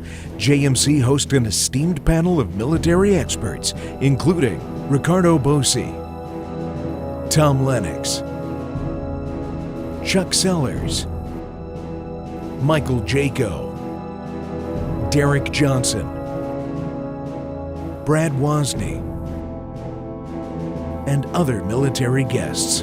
Join us each month, where this panel of esteemed guests analyze the current events across a broad spectrum of topics, addressing the questions and concerns that you have. Subscribe for free by visiting jmcbroadcasting.com. John looks forward to seeing you at the next episode of the Global Defense War Military Panel broadcast, right here on jmcbroadcasting.com.